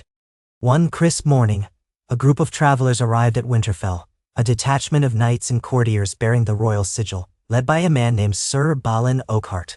He brought letters sealed by the king, summoning Alixara back to King's Landing for a council of all the great lords. Allegedly, they were to discuss the realm's future strategy for handling potential threats from the north, and possibly beyond. Alixara read the invitation in the main hall, the banners of House Stark fluttering overhead. Drogon dozed in the courtyard, unbothered by the bustle. Lord Torhan Reed Stark stood by her side, reading over her shoulder. A grand council, he mused quietly. It might be wise to attend. The king likely wants to display Westeros' protector to all the lords, to ease their fears or to secure their support. Or both. She frowned. If I go, who will remain here in case the White Walkers return? Torrin set a hand on her arm. They have been quiet for months. Perhaps the blow you dealt them was truly crippling. If new stirrings were afoot, we'd have heard from the Watch by now. Nyandai. With a sigh, she nodded. The summons could not be ignored. She had pledged to aid the realm. If the realm's leaders were gathering, that was where she needed to be, especially if it meant forging alliances or gleaning resources to stand against the potential resurgence of the dead. She mulled over the possibility that she might find new hints about Valyrian lore among the Lord's private libraries. As winter ebbed, travel would become easier, though still fraught with muddy roads and swollen rivers. She sent a raven to the Night's Watch, informing them of her departure and urging them to send immediate word if any new threat emerged. If so, she would return by dragonback. Once the raven was off, she oversaw the packing of her sparse belongings. Some furs, a handful of personal items, the battered tome she had discovered, her old weapons from Valyria. The local blacksmiths had attempted to craft a lightweight dragonglass blade for her, reinforcing it with steel so it would not shatter. She strapped that to her belt, a silent promise that if undead rose again, she would meet them with the proper steel. She departed Winterfell on Drogon's back, accompanied by Sir Balin and his contingent riding below. The watchers on the ramparts cheered farewell, though many looked sad to see the black dragon depart. In the months she had been there, she had grown a part of the fortress's rhythm, and her presence had kept their spirits high. Now, as Drogon beat his mighty wings, stirring up swirling snow, she felt a twinge of regret. Had it become home to her, in some small way? But the road beckoned, and the king's counsel awaited. Drogon soared south while Sir Balin and his men followed at a more sedate pace. It took nearly 2 weeks for them all to converge again in the Crown Lands. Elixir would scout ahead, sometimes landing by quiet streams to hunt or to make her own camp with Drogon, and then circle back to keep an eye on the traveling knights. She felt freer in the open skies, away from the overshadowing gloom of the wall. The north faded behind her, and with each league, the air grew milder. Green shoots peeked through the thawed fields, a sign that spring might be on the horizon. Eventually, King's Landing came into view, a sprawl of stone buildings along the Blackwater Rush, the Red Keep perched on its high hill. Memories surged through Elixir as she saw the city again. The suspicion of the courtiers, the mixture of wonder and dread among the populace when Drogon had first arrived. This time, as she flew over the gates, the city responded with a different kind of roar.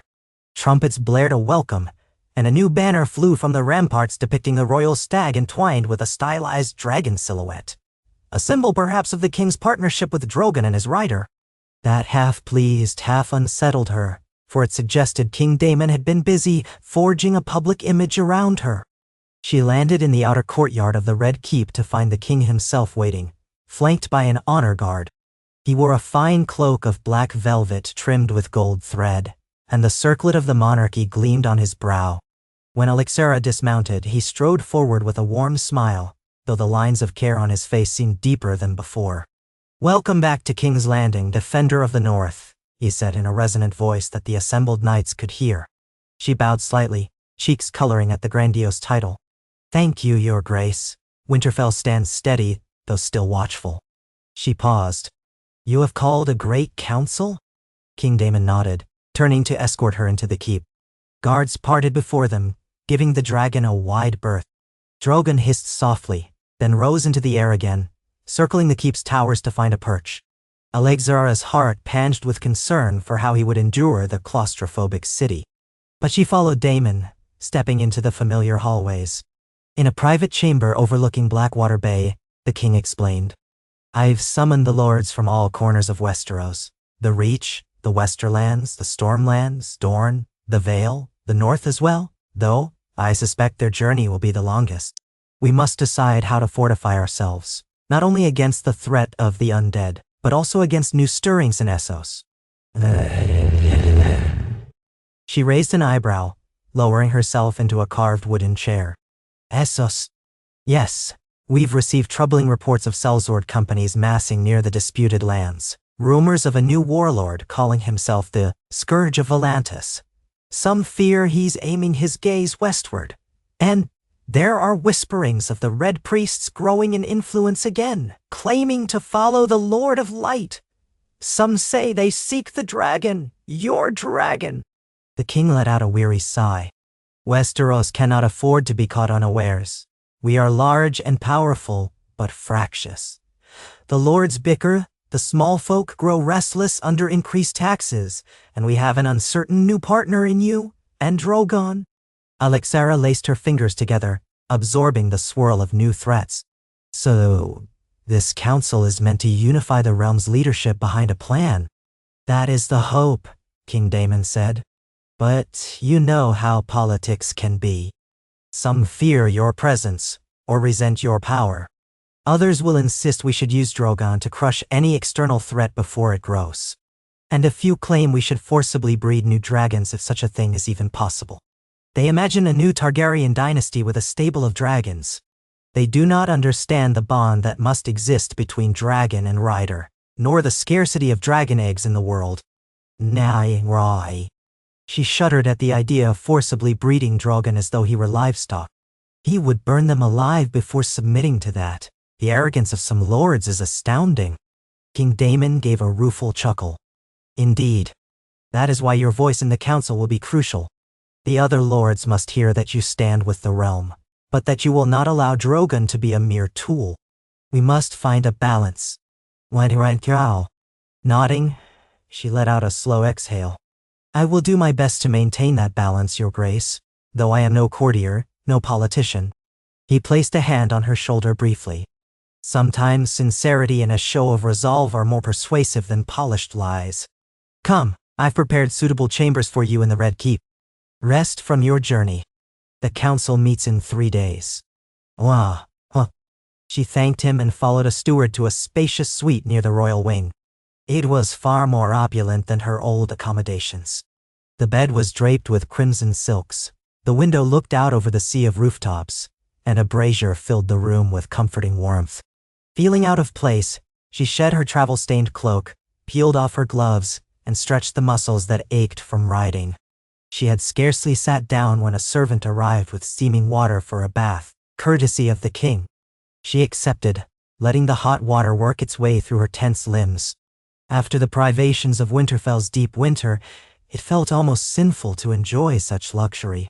Once clean, dressed in a simpler gown than the court finery laid out for her, she ventured to the courtyard to check on Drogon. The guards pointed her to the old stable yard near the remains of a collapsed tower, an area once partially destroyed by dragonfire. There, a new enclosure had been erected, tall iron stakes forming a makeshift fence, presumably intended to give Drogon space without letting him roam at will through the city. Alexera bristled at the idea of him being penned, but when she arrived, she saw the enclosure was quite large, with an opening overhead through which Drogon could come and go if he flew. He was currently perched on a stone rampart that jutted from a higher section of the keep, ignoring the enclosure entirely. Guards with spears stood watch at a respectful distance. She gazed up at him. "At least you have freedom to fly, my friend. I hope this city does not make you too restless." Drogon flicked his tail, releasing a puff of smoke. She took that for a mildly irritated acknowledgement. She noticed the faint lines of new healthy scales forming around his scar. Relief touched her. He was recovering well. If some new threat demanded his strength, he would be ready. That night, she lay awake in her lavish chambers, staring at the carved beams of the ceiling. Torchlight from outside cast dancing shadows across the walls. She fretted over the council, how the lords would greet her, whether they would demand that she bend the knee in some formal vow. She had given her word to protect the realm, but to be forced into obeisance was different. She also worried about the possibility that some might see Drogon as an obstacle to remove. She had not forgotten the sly whispers she'd heard months ago about poisoning him. Eventually, she drifted into a fitful sleep, haunted by nightmares of being cornered in the throne room, while men with crossbows took aim at Drogon. She jolted awake at dawn, clammy with sweat, heart pounding. She silently vowed that if anyone threatened Drogon, she would not hesitate to unleash all the fury at her command. Her loyalty had its limits. The days leading up to the council were a blur of formalities. She had to meet with courtiers, endure small feasts, exchange pleasantries with minor lords. They plied her with questions: how she found the dragon, how she managed to ride him, what her aims were. She answered vaguely, remembering that she had told the truth too many times before and found it twisted. She had no illusions that every smiling face was an ally. She kept her ring hidden beneath a glove, the obsidian stone pressed against her skin, a silent reminder of her past and the flame that still burned within her. At last, the day of the Great Council arrived. It was held in the Red Keep's throne room, with the Iron Throne looming at the far end, those fused swords reflecting the torchlight. The king presided, wearing his crown. The lords and ladies stood in a broad semicircle, their retinues behind them in a rustle of silks and armor. Sunlight streamed through the high windows, falling on banners of various houses: the Golden Rose of the Reach, the Lion of Lannister for the Westerlands, the Falcon of Arryn for the Vale, the Sun and Spear of Dorne, the Trout of Tully for the Riverlands, and so on. At the fringes stood the northern bannermen who had traveled south, looking uncomfortable in the southern finery. Alexera entered with measured steps, wearing a black gown embroidered with subtle Valyrian patterns in red thread. She felt a hush fall over the assembled nobles, as if they collectively recalled the last time a dragon rider walked this hall. The Targaryen queen had turned this city to ash, or so many said. Would this new rider do the same if provoked? King Daemon raised his scepter. "Lords and ladies, we gathered to discuss the security of the realm. As you know, the North has faced a threat from the White Walkers, an old horror reborn. It was repelled at the Wall, largely due to the efforts of Alexera of Valyria and her dragon, Drogon." Murmurs of astonishment and skepticism rippled through the crowd. Alexera stood tall, ignoring the swarm of eyes on her. The king continued, "Though that threat may have receded, we must not be complacent. We also have word of looming conflicts in Essos and possible designs on Westeros. Ships, sellswords, perhaps an invasion. We must stand united, or we risk letting shadowy forces exploit our divisions. He beckoned Alexera forward. She took a step toward the throne, feeling the weight of countless stares. King Daemon spoke more quietly now, though his voice carried in the hush. You have pledged to protect the realm. Will you share with us your vision of how best to address these concerns? Now I'm say. She swallowed, feeling her pulse in her throat. She had never spoken to such a grand assembly of highborn. But she steeled herself. Your Grace, lords and ladies of Westeros, I am no politician. I came from the ruins of old Valyria, seeking only to survive. But I discovered Drogon, and discovered that our fate was tied to this land. I have witnessed the undead. I have fought them. They are no myth. She paused, letting the hush deepen. We must remain vigilant, supporting the Night's Watch, ensuring that if the White Walkers gather once more, the entire realm will answer the call. North, south, east, west, because if the dead come again in numbers, no border or wall will keep them from devouring all. She shifted her gaze around the hall, seeing skepticism in some faces, grim agreement in others. As for the threats from Essos, I cannot say what a warlord in Volantis intends. But I know from tales of old Valyria that the East is not short of ambition or cunning. If war does come across the sea, I will stand by the realm with Drogon to defend it. Yet I must ask this, do you truly wish to unleash Dragonfire as a first resort? Or will you seek diplomacy? Will you unite your banners before the threat is at your gates? Najad. A ripple of conversation spread. Some older lords peered thoughtfully, while younger knights whispered excitedly. Finally, one lord, a tall man with golden hair bearing the Lannister lion on his surcoat, stepped forward. You speak of unity, but to many of us you remain an unknown. You hold the mightiest weapon in the world. Can you truly expect us to believe you have no ambition, no desire to subjugate the realm, or place yourself on the Iron Throne? No, Hoetratel. Alexera faced him, voice firm. I have never claimed any throne. My only ambition is to ensure that no horror, be it undead or mortal, destroys Westeros.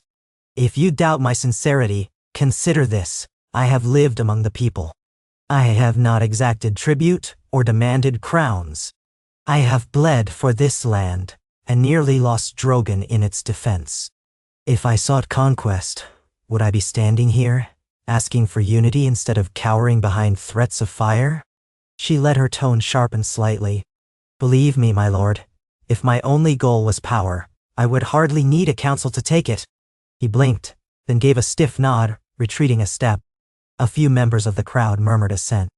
King Daemon allowed the lords to raise concerns, queries about how the crown would allocate resources for the north, how the Valyrian rider's presence might affect trade and taxes, whether the faith of the Seven had any stance on a Valyrian sorceress. The High Septon's representatives at the council muttered about old Targaryen heresies, but they did not openly condemn her. Perhaps the king had quieted them beforehand. Through it all, Alexera remained resolute. She insisted she wanted no part in petty squabbles, only cooperation against existential threats. When the matter of forging new dragons was raised, she explained that Drogon was the last of his kind known in this world. No one had any eggs or living broodmares. The processes that had once existed in Valyria were lost to the doom. The discussion shifted toward fortifying the north, ensuring supply lines to the wall. Funds would be allocated, lords sworn to guard the roads. In turn, the king's master of coin fretted over the cost, but Daemon silenced him with a curt wave, insisting survival took precedence. By the day's end, a framework was set. A northern host would be maintained near the wall, rotating out with southern bannermen so that no region was overburdened. The king would dispatch scouts across the narrow sea to track developments in Essos, and if a genuine threat loomed, Alexera would lead a swift strike with Drogon, though only at the king's formal request, to avoid inciting a pointless war. All parties signed or sealed their agreement. Alexera caught the wary looks exchanged by some lords, sensing that not everyone was satisfied. But for now, the realm's major powers had chosen to stand together. After the official session concluded, a more informal gathering took place in the Great Hall. Tables were laden with roasted meats, bread, and flagons of wine. Minstrels played a lively tune, trying to lift the mood after the grave discussions. Alexera, still wearing her black gown, found herself cornered by a small group of young knights who peppered her with questions about dragon riding. She tried to answer politely but felt drained. She excused herself to find a quieter corner, settling on a bench near a pillar. She let out a shaky breath, her head spinning from the day's negotiations. Then she sensed a presence at her side. It was King Daemon, a goblet in each hand. He offered one to her. Mulled wine with honey. It might help ground you. She accepted it gratefully, sipping and feeling the warm sweetness spread through her limbs. "Thank you," she murmured. "I'm not used to such spectacle." He took a seat beside her, removing his crown and setting it on the bench. "It can be a heavy burden wearing this symbol. Sometimes I envy your freedom, flying above it all with Drogon." He looked into the depths of his wine. "But I have responsibilities, as you do. We each bear them differently." A pause. "The council largely went how I hoped. You handled yourself with grace." She gave a faint smile. "I only hope it yields unity rather than just words." He lifted his goblet in a silent toast. "To that hope, then." They drank. After a moment, his eyes flicked toward her gloved hand. "Do you still wear that ring? The one shaped like a dragon's eye?" She nodded. "Yes, I found it in a chest in old Valyria near the mosaic of a golden dragon. It's a small relic, but it's personal." She hesitated, then pulled the glove from her hand, revealing the obsidian ring. "Sometimes it warms against my finger as though it holds a fragment of living flame." He studied it. "Fascinating. Perhaps it contains some old magic, like a link to the ancient bond with dragons." Gently he touched the ring. "Perhaps it's part of the reason Drogon let you approach him." She could not deny that possibility. "Maybe so. Or it could be my blood that resonates with him, if I truly have Valyrian ancestry." "Disernal." He set his goblet aside, leaning closer.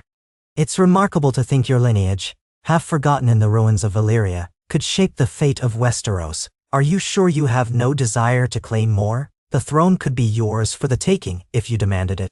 His tone held neither threat nor seduction, but genuine curiosity. She felt her cheeks warm. "No. I have no appetite for ruling from a throne of swords. The realm has a king. My path is different." He nodded, seeming satisfied. Then a herald approached, announcing that certain lords requested the king's attention for final signatures. Daemon gave Alexera a respectful bow and left. She sat there, swirling the wine in her cup, considering how unexpected all of this had become. Months ago she had been scrounging in old Valyria for scraps of survival. Now she was at the heart of Westerosi power, forging alliances, shaping politics. Yet her mind drifted back north, to the battered fortress of Winterfell and the quiet vigilance of the wall. Peace might be fleeting. She wondered if the White Walkers lurked beyond mortal sight, preparing for another push. A sense of foreboding gnawed at her. She spent the next few days in the city, fulfilling obligations to greet certain highborn individuals, listening to petitions from lesser lords who sought a closer alliance with the new Dragon Queen, a title she firmly rejected. Some wanted her to marry into their families, others proposed trade deals involving rumored deposits of dragon glass. She had to wave them all away politely but firmly. King Daemon's council hammered out the finer details of resource distribution. The lords eventually dispersed back to their lands. Once again, the capital returned to its restless normalcy. Street markets bustling, taverns brimming, the clang of blacksmiths echoing in narrow alleys. Drogon roamed the skies above King's Landing, occasionally settling on the charred remains of the Dragon Pit, a ruin on Rhaenys Hill that had once sheltered Targaryen dragons. Some nights, Alexera would find him perched on the crumbling arches, staring at the city lights as though lost in ancient memories that were not even his own. She scaled the debris to reach him, laying a hand on his flank, sensing an eerie resonance in that place. Once, she thought she heard faint whispers of the ghosts of dragons gone by. The old magic lingered in the stones, a reminder that dragons had shaped the destiny of this city before. One evening, as she sat with Drogon in the old dragon pit, she heard footsteps on the rubble behind her. She turned to see a woman clad in red robes, the flicker of torchlight reflecting off a strange golden necklace. Her features were sharp, eyes dark, hair a deep auburn. Alexara tensed. She recognized the attire of the Red Priests, devotees of Arilor, the Lord of Light. Gossip in King's Landing said a new wave of them had arrived, claiming visions and prophecies about the return of dragons. I mean you no harm, the woman said in a low, lilting voice. I am called Maris of the Flame. May I speak with you? Alexara remained seated, though she placed a hand near her dragonglass dagger. Drogon, sensing her wariness, let out a low rumble. Maris lifted her hands in a gesture of peace. We Red Priests revere fire as the source of life, a manifestation of Arilor's will. We believe dragons are blessed vessels of that fire. Alexara frowned. I am familiar with some of your order's beliefs. They once followed Daenerys Targaryen, proclaiming her the chosen champion. Maris inclined her head. Indeed. But the flame does not die. We still believe that the true champion of the Lord of Light will stand against the darkness. Some call that figure Azor Ahai Reborn. Others speak of the prince that was promised. Titles vary, but the essence is the same, a savior who wields the flame against the cold. She stepped closer, her robes brushing the rubble. I have had visions in the flames of a woman with pale hair, a black dragon at her side, standing on a field of snow. The whites fall before her fire. The dawn breaks. Alexara's pulse quickened. She remembered her own dreams, the cryptic references in that Valyrian tome. You claim I'm your prophesied champion. That I'm meant to save the world from the White Walkers? Nah. Marissa's lips curved in a faint smile. Perhaps. Visions can be deceiving, but they often point to truth. The time of prophecy might be upon us once more, and you are central to it. I come not to subjugate you, but to offer guidance. If you would accept it. Drogon shifted, releasing a snort that scattered ash from the rubble. Alexara stood, dusting off her hands. I have little love for prophecy. I fight to protect Westeros because I must, not because some divine force wills it. She locked eyes with Maris. If your faith truly wants to help, it can support the Watchers on the Wall, or any who resist the darkness. But do not expect me to kneel before your red god. Maris bowed her head in acknowledgement. We do not seek your worship, only your victory. Should you wish to know more of what the flames show me, I will be in the city for some time. Our temple stands near the ruins of the Dragon Pit. Ironic, is it not? Alexara said nothing, just watched as Maris retreated into the shadows. A quiet shiver ran through her. She was no stranger to portents, but the Red Priestess's visit unsettled her. Was it chance that she came, or part of some grand pattern? She touched the ring on her finger, half expecting it to burn. It remained still, though she sensed a faint tingle in her blood. Over the following weeks, she continued to meet with King Daemon and his advisors, ensuring the newly forged alliances were solid. Meanwhile, subtle tensions grew among certain factions. Whispers circulated in the corridors of power. Some lords grumbled about the king's reliance on a foreign dragon rider. Others murmured about the possibility that Alexara might be a new Targaryen pretender. The Red Priests quietly gained followers among the small folk, promising that the Lord of Light had returned to guard them. Rumor claimed that Maris gave nightly sermons before a great brazier, conjuring illusions of winged creatures in the flames. Alexara tried to ignore the swirl of gossip, focusing instead on practical preparations. She petitioned the king to send more shipments of dragonglass to the north. She asked the blacksmiths to experiment with new forging techniques that combined dragonglass with steel. She insisted that the roads to the wall be kept clear, or at least passable, so that reinforcements could arrive quickly if needed. Some courtiers called her paranoid. Others supported her caution, having read the reports from the first battle. Amid these duties, a raven arrived from Winterfell bearing news of unusual sightings beyond the wall. The scouts reported scattered groups of whites wandering aimlessly in the far tundra. They were fewer in number than before, but they had not entirely disappeared. The White Walkers themselves were not seen. Alexara showed the letter to King Daemon. His brow furrowed. A reminder that the threat lingers, but we cannot spare an entire army up there. Do you think it requires your immediate return? She stared at the words describing the whites. It might be a feint, or it might mean the White Walkers are truly diminished. The letter says the Watch can handle it for now. If matters worsen, I will go. Nay. He nodded. Very well. Keep me informed. That night, she tossed and turned, haunted by an image of half-frozen corpses shambling across the ice. She wrestled with the question. Should she remain in King's Landing, ensuring the realm's leadership is ready, or rush north to watch over the wall? If she left, the lords might see it as an abandonment of the alliances. If she stayed, the north might face a surprise assault. In the end, she decided to wait for clearer signs. The scouts would call her if needed. Days passed, sliding into a mild spring. The city grew busier, ships arriving from across the narrow sea with exotic goods. Alexara wondered if the rumored warlord in Volantis was truly preparing an invasion, or if it was just bluster. She and the king received conflicting reports. Some said an armada was forming, others saw no such sign. The Red Priests continued to gather followers, proclaiming that the hour of the dragon was at hand. Alexara avoided them. Then, one fateful afternoon, news spread through the capital of a disturbing event near the harbor. A merchant ship arrived with its crew half dead from a mysterious malady, skin cold and clammy, eyes dull, no visible wounds. The city guard quarantined the ship, but at night, some of the crew rose as whites, attacking the watchers. The guard managed to destroy them, but fear rippled across King's Landing. Had the undead truly come by sea? Was this an omen? Panic soared. Rumors flew that the entire city would be overrun. The king immediately sealed off the docks, sending the gold cloaks to search for any sign of further infection. Alexara rushed to the harbor at dawn, finding a scene of chaos.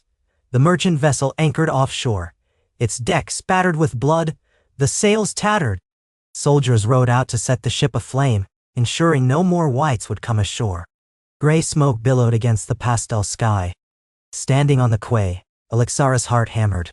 If the whites had somehow traveled across the sea, what did that mean for the realm's defenses? The White Walkers might not even need to march around the wall. They could send their horrors by ship.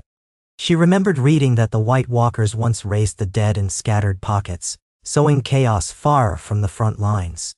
She turned to Captain Orwin of the Gold Cloaks, who stood near her, hands shaking.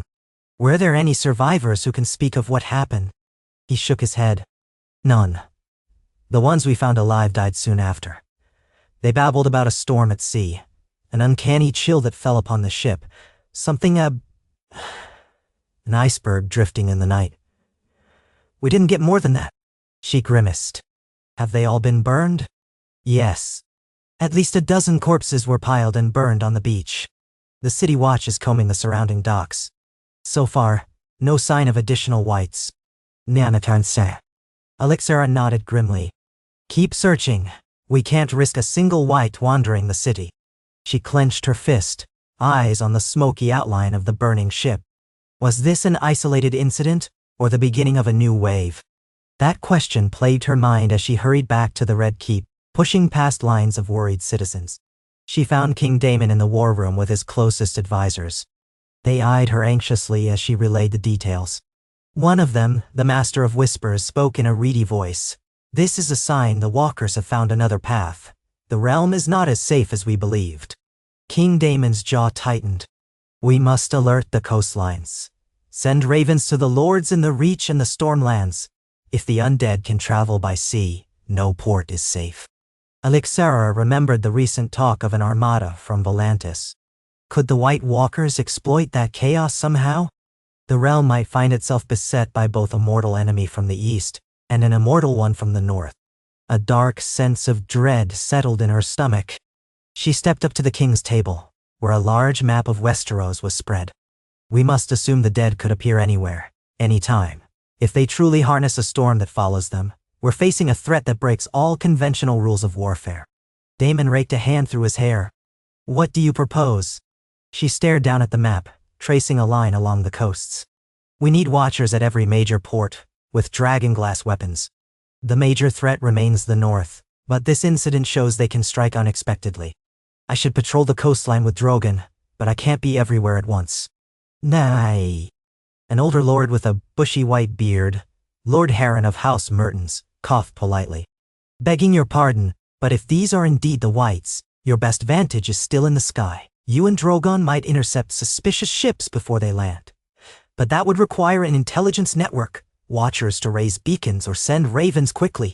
King Daemon nodded. We can set a chain of beacons along the eastern coastline, similar to how the realm once communicated about Ironborn raids. It will cost time and gold, but it may be our best chance. As for the White Walkers themselves, he trailed off, looking to Alexera. She felt the tension in the room. I remain vigilant. If the North's Watchers send word of a fresh incursion, I'll fly there immediately. If the threat comes by sea, I'll do what I can to intercept. But we must all be prepared that a day might come when Westeros faces attacks on multiple fronts at once. A somber quiet followed. The king's small council began drafting orders and dispatches. Alexera stood apart, arms folded. She recalled the words of the Red Priestess, Maris, who claimed that the final battle would be fought amid snow, that the dawn would break only after a champion wielded the fire against darkness. What if that prophecy was incomplete? Could the dead strike from the seas, from unsuspecting corners of the realm, forcing a scattered defense? The next few days were spent in frantic organization. Raven messages flew out to the lords of the coastline, urging caution and vigilance. Beacon towers were planned along the gullet and further south near Storm's End. Gold cloaks patrolled the docks day and night.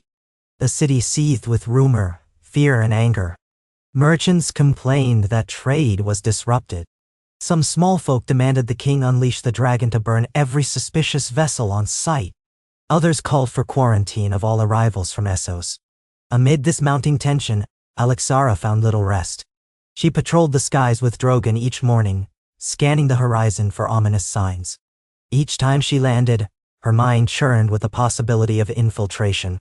She began to dream again of the White Walkers stalking the streets of King's Landing. In one nightmare she saw the Iron Throne encrusted with ice, whites crawling over the fused swords, the king's crown frozen in place. Late one afternoon, she returned from a scouting flight to find a messenger from the Red Temple waiting for her at the keep's gate. It was a novice priest, breathless from running. He stammered, "My lady, the Red Priestess Maris summons you. She says she has seen something in the flames that you must hear at once." Alexera hesitated, wary of walking into a trap. But her curiosity and a sense of urgency compelled her. She followed the novice through winding streets, accompanied by 2 guards who insisted on standing watch. The Red Temple was a modest building near the Dragon Pit's ruins, its entrance flanked by carved braziers shaped like lion heads. Inside, the air was warm and smelled of incense and smoke. Flickering torches revealed murals depicting scenes of fire overcoming darkness. A crowd of supplicants knelt in prayer at the sides of the hall, chanting softly.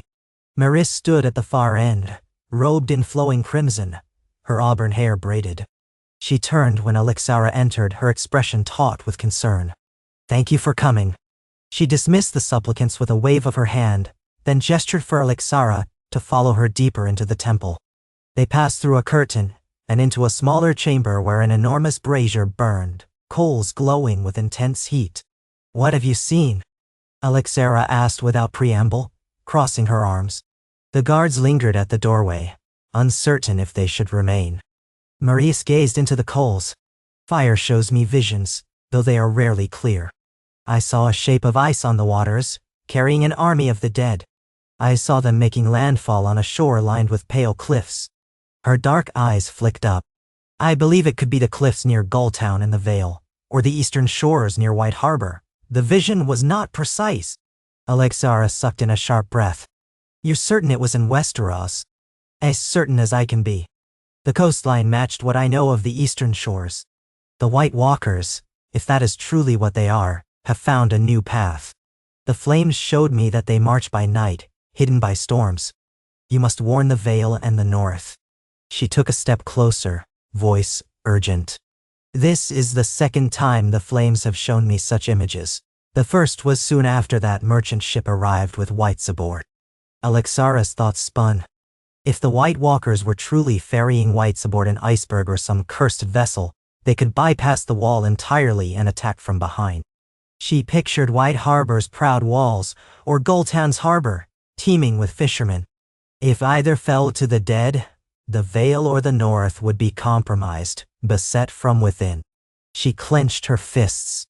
"I'll warn them, but the Vale is a rugged land, the roads mountainous, and White Harbor is second only to the capital in fortification, but they might still be overwhelmed if the threat arrives unexpectedly." Maris's gaze burned with intensity. This is why Aralor has gifted you the Black Dragon. You must be the one to strike against this frozen menace. The flames show me that if they seize a foothold, their power will grow, unlike anything we've yet seen. Alexera studied the brazier's coals, half expecting to glimpse the visions herself. She saw only shifting embers. Thank you for the warning. I will do what I can, but I do this in the name of protecting Westeros, not your god. Her tone was sharper than she intended. The priestess nodded calmly. The reason matters less than the deed. I only hope you succeed, Alexera of Valyria. The long night must be prevented, or all shall burn in a colder flame. Alexera turned on her heel and left, heart pounding. She led her guards back through the streets, striding with purpose toward the keep. She had to speak with King Daemon. They needed to send immediate ravens to Gulltown, White Harbor, and every port along the northern coastline.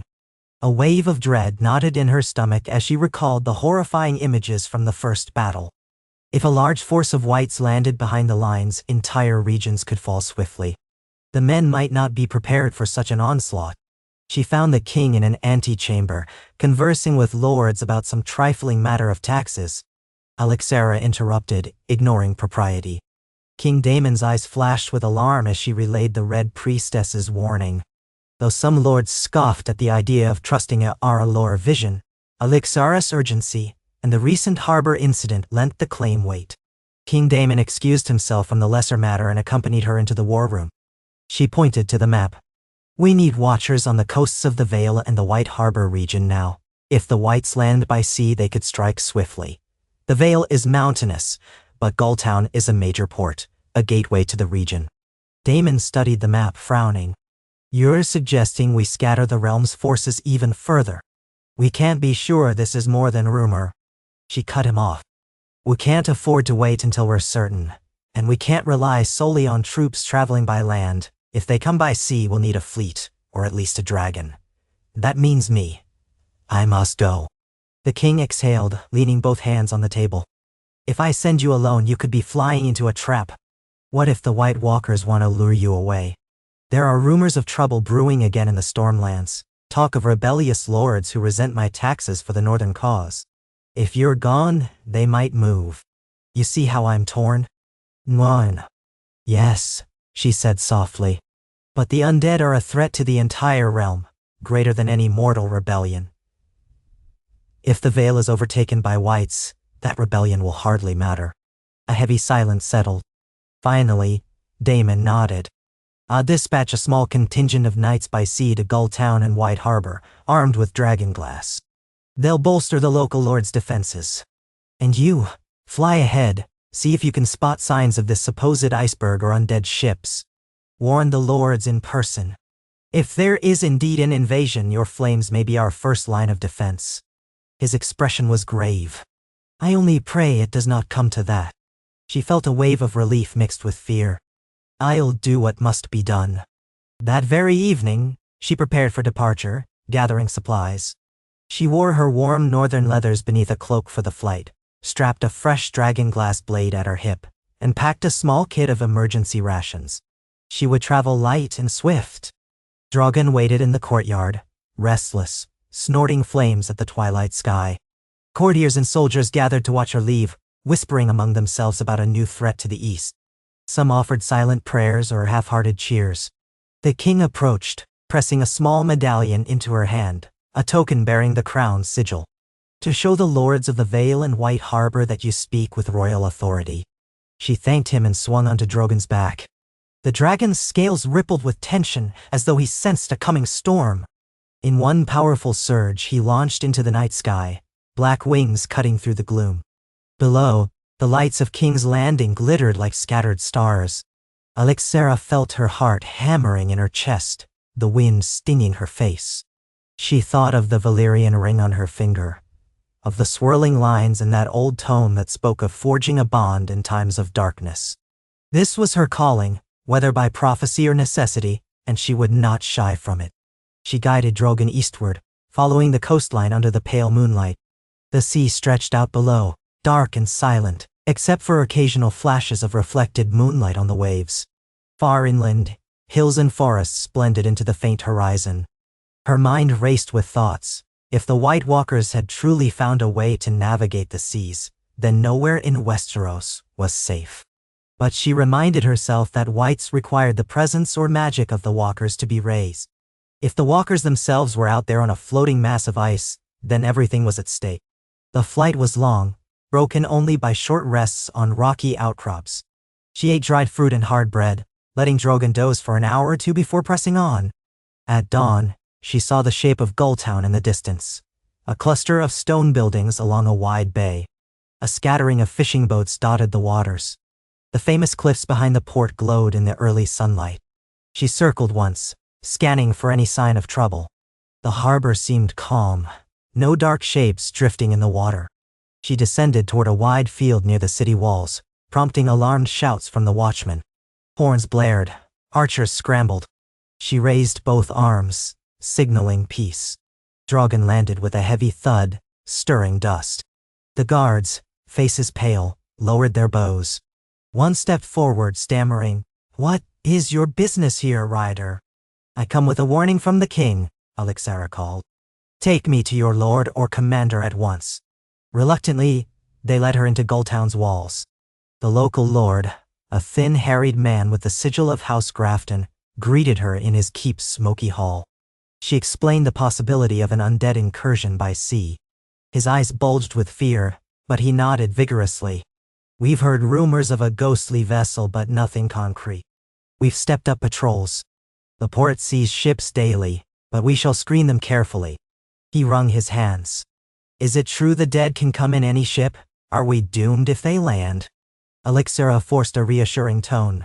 "If they land, you burn them immediately. Keep dragonglass or fire at the ready. I will patrol the coast with Drogon. The king is sending knights." She offered the medallion from Daemon, verifying she spoke for the crown. The lord seemed somewhat steadied, though worry etched his brow. She stayed briefly to inspect the local defenses, a few ballistae on the walls, watchtowers, signal fires. The men were not well drilled in fighting whites, but she taught them what she could about setting the corpses aflame or using dragonglass. Once she felt they had some level of preparedness, she took flight again, heading north along the Vale's craggy coastline. Green cliffs and hidden coves lay below, the sea crashing against rocks. Clouds gathered overhead, threatening a storm. By twilight, she came upon a fishing village perched near a rocky inlet. Smoke rose from chimneys. She landed near the shore, hailing the villagers. At first they fled, terrified by the dragon's approach, but she managed to calm them, warning them of a possible threat. They spoke of nothing out of the ordinary, only the usual storms. She pressed on, sleeping in a windswept cove that night, curled beside Drogon for warmth. The next dawn brought howling winds and driving rain, forcing her to wait for calmer weather before continuing. When the storm eased, she followed the coastline toward White Harbor. The flight took another day of grueling effort, as Drogon battled gusty winds off the bight. At last, she saw the impressive walls and towers of White Harbor, seat of House Manderley, rising by the mouth of the White Knife. The city was alive with ships in the harbor, some bearing northern banners, others merchant vessels from distant lands. She landed on a strip of land outside the walls, again greeted by startled watchmen. Soon, a patrol of knights arrived under the banner of House Manderley, a silver merman on a green field. Their leader, a stout man with a neatly trimmed white beard, introduced himself as Sir Marlon Manderley. He had heard of Alexara, the dragon rider who once kept watch at Winterfell. He bowed courteously and offered to escort her inside. Walking through White Harbor's streets, he noticed the bustling trade and the faint tang of fish on the air. The architecture was a mix of northern stone fortresses and more refined southern influences. By the docks, he saw a variety of ships, from small fishing sloops to larger carracks. Fear flickered in her mind. Any one of them could hide a white, or something worse. She saw no immediate signs of trouble, but she would not relax. Sir Marlon brought her to the new castle, a well-fortified keep on the water's edge, where Lord Davos Manderley governed. Davos was a middle-aged man with keen gray eyes, slender of frame, wearing rich northern furs. He welcomed her respectfully, asking after the king and the developments in King's Landing. Alexara delivered her warning about undead ships. Lord Davos turned grave. So the White Walkers might bypass the wall entirely? The old tales say they could bring winter storms with them. If they appear at sea, our city could be in dire peril. Nay. She noticed the banners on his walls, remembering that House Manderley had a long maritime tradition. You likely have the strongest naval presence in the north. If an enemy comes by sea, you stand the best chance of repelling them. But you must be prepared with dragon glass, fire arrows, anything that can burn or pierce undead flesh. He nodded, rubbing his temples. We have a small stock of dragon glass from Dragonstone, courtesy of the king's shipments. Not enough, though. I can equip a portion of the guard, but if we face a large-scale attack, he grimaced. Still, we will do what we can. I'll send word to the fishing villages up the coast, instruct them to stay vigilant. She appreciated his calm resolve, less panic than the Lord of Gulltown. Still, she felt the tension in the air. A single incursion of whites could trigger chaos in a crowded port. I'll remain here a few days, patrolling the coast. After that, I must continue north to Winterfell and the Wall. I'd like to ensure all is still quiet there. He bowed. White Harbor is at your service. I shall arrange quarters for you, and we will stable your dragon.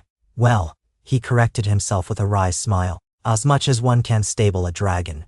We have a wide yard near the docks. Perhaps he can fish for his supper. She inclined her head, relieved that Lord Davos did not seem hostile to Drogon's presence. In fact, the city folk were largely curious, lining the walls to watch the black dragon circle overhead. Later that day she soared above White Harbor with Drogon, scanning the sea for any sign of drifting ice or suspicious vessels. She saw only normal trade ships. At dusk, she landed on a rocky strand where the white knife met the sea.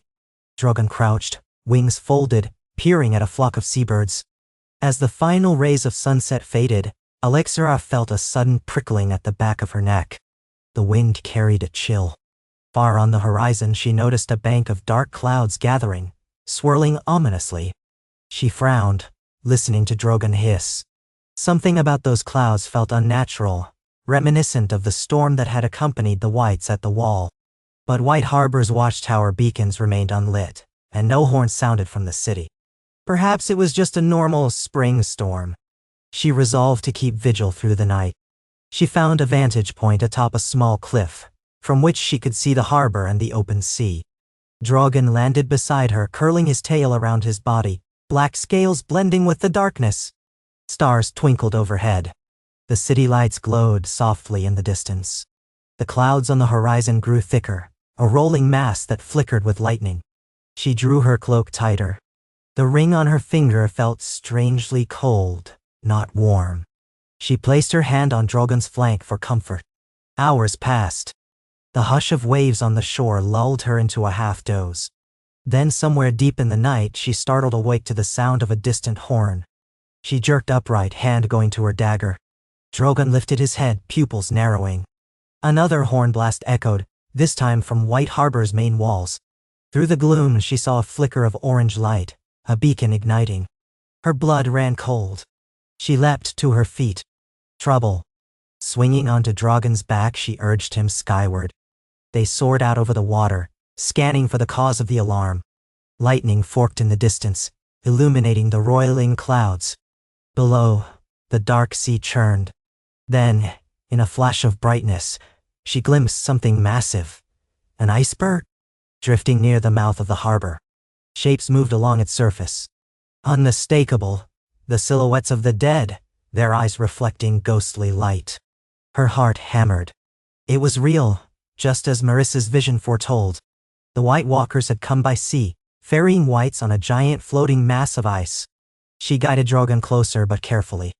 Another flash revealed the undead swarming along the iceberg's edges, rowboats or makeshift rafts scraping against the harbor's outer defenses. A cluster of whites had already reached a stone breakwater, clawing at the small garrison. The men shouted frantically, their torches flaring in the howling wind. Alexera felt a surge of fury and terror. She had not expected them to arrive so quickly, or so silently. But they were here now, and White Harbor was in grave danger. She spurred Drogon lower. The wind lashed her face and she shouted the word she had uttered so many times before. Dracarys! Flame erupted from Drogon's maw, arcing through the stormy darkness. It struck the edge of the iceberg, igniting whites in a searing inferno. Screeches filled the night. Alexera heard the living soldiers on the breakwater cheer wildly. But many more whites remained, clambering ashore in the howling wind. She pressed Drogon to circle, unleashing another blast. The iceberg crackled, melted water cascading into the sea, whites tumbling off in heaps. Yet some found precarious footholds and kept coming. Through the steam and flames, she glimpsed a tall, gaunt figure with pale skin and eyes of frost. A White Walker. He stood on the iceberg's crest, raising a spear of ice, pointing it at Drogon. Her blood chilled. She remembered how a single spear had nearly downed him at the wall. She urged Drogon to evade. The White Walker hurled the spear with uncanny speed. It sliced the air beneath Drogon's wing, a near miss that sprayed shards of ice. She cursed, diving low to the water's surface. Drogon roared, letting loose a plume of flame that engulfed another cluster of whites at the iceberg's base. The White Walker twisted away from the fire, showing unearthly agility. Below, the city's alarm bells tolled. Arrows streaked from the walls, some tipped with dragonglass. The whites on the breakwater were set ablaze by archers using pitch and flame. Alexera glimpsed Lord Davos Manderley on the ramparts, rallying his men. Already, the harbor waters churned with half-burned corpses. But the White Walker remained at large, perched near the iceberg's summit, summoning blasts of icy wind.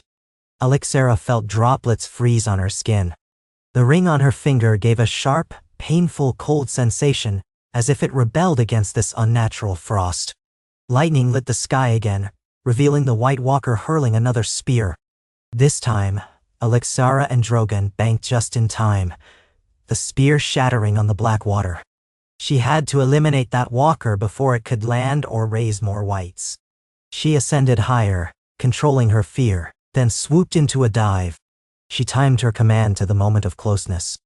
Dracarys! Drogon belched a torrent of flame, aiming directly at the White Walker. In the instant before the flames struck, the creature attempted to leap aside, but Drogon's aim was true. Fire engulfed it, shattering its icy armor. With a shriek that tore the night, the walker dissolved into shards, swirling in a vapor of steam. Alexera felt triumph course through her, but she knew the battle was not over. Thousands of whites might still be on that iceberg or along the breakwater. She pressed Drogon to continue strafing the undead. Fire rained down, turning the iceberg's surface into slick, melting slush. The whites, robbed of their walker's guiding power, seemed disoriented, moving in jerky, random patterns. Some slid into the sea, thrashing until the brine claimed them. At length, the storm's fury abated, leaving a grisly tableau of charred corpses and half-melted ice. The living soldiers on the breakwater collapsed in relief, panting gadsawat. Fire flickered in patches along the shoreline. The once looming iceberg had splintered into smaller chunks, drifting aimlessly. Dawn broke, revealing the carnage. Alexera landed on the beach, wincing at the stench of burnt flesh. She dismounted, stumbling with exhaustion. Drogon trembled beneath her, equally spent. Lord Davos approached with a squad of survivors. They stared in awe at the black dragon, then turned to Alexera. "You saved us," Davos said in a raw, hoarse voice. "If you hadn't been here—" He shook his head, pained by the thought. She managed a weary nod. "It was a close thing. That White Walker nearly speared us from the iceberg, but we destroyed it.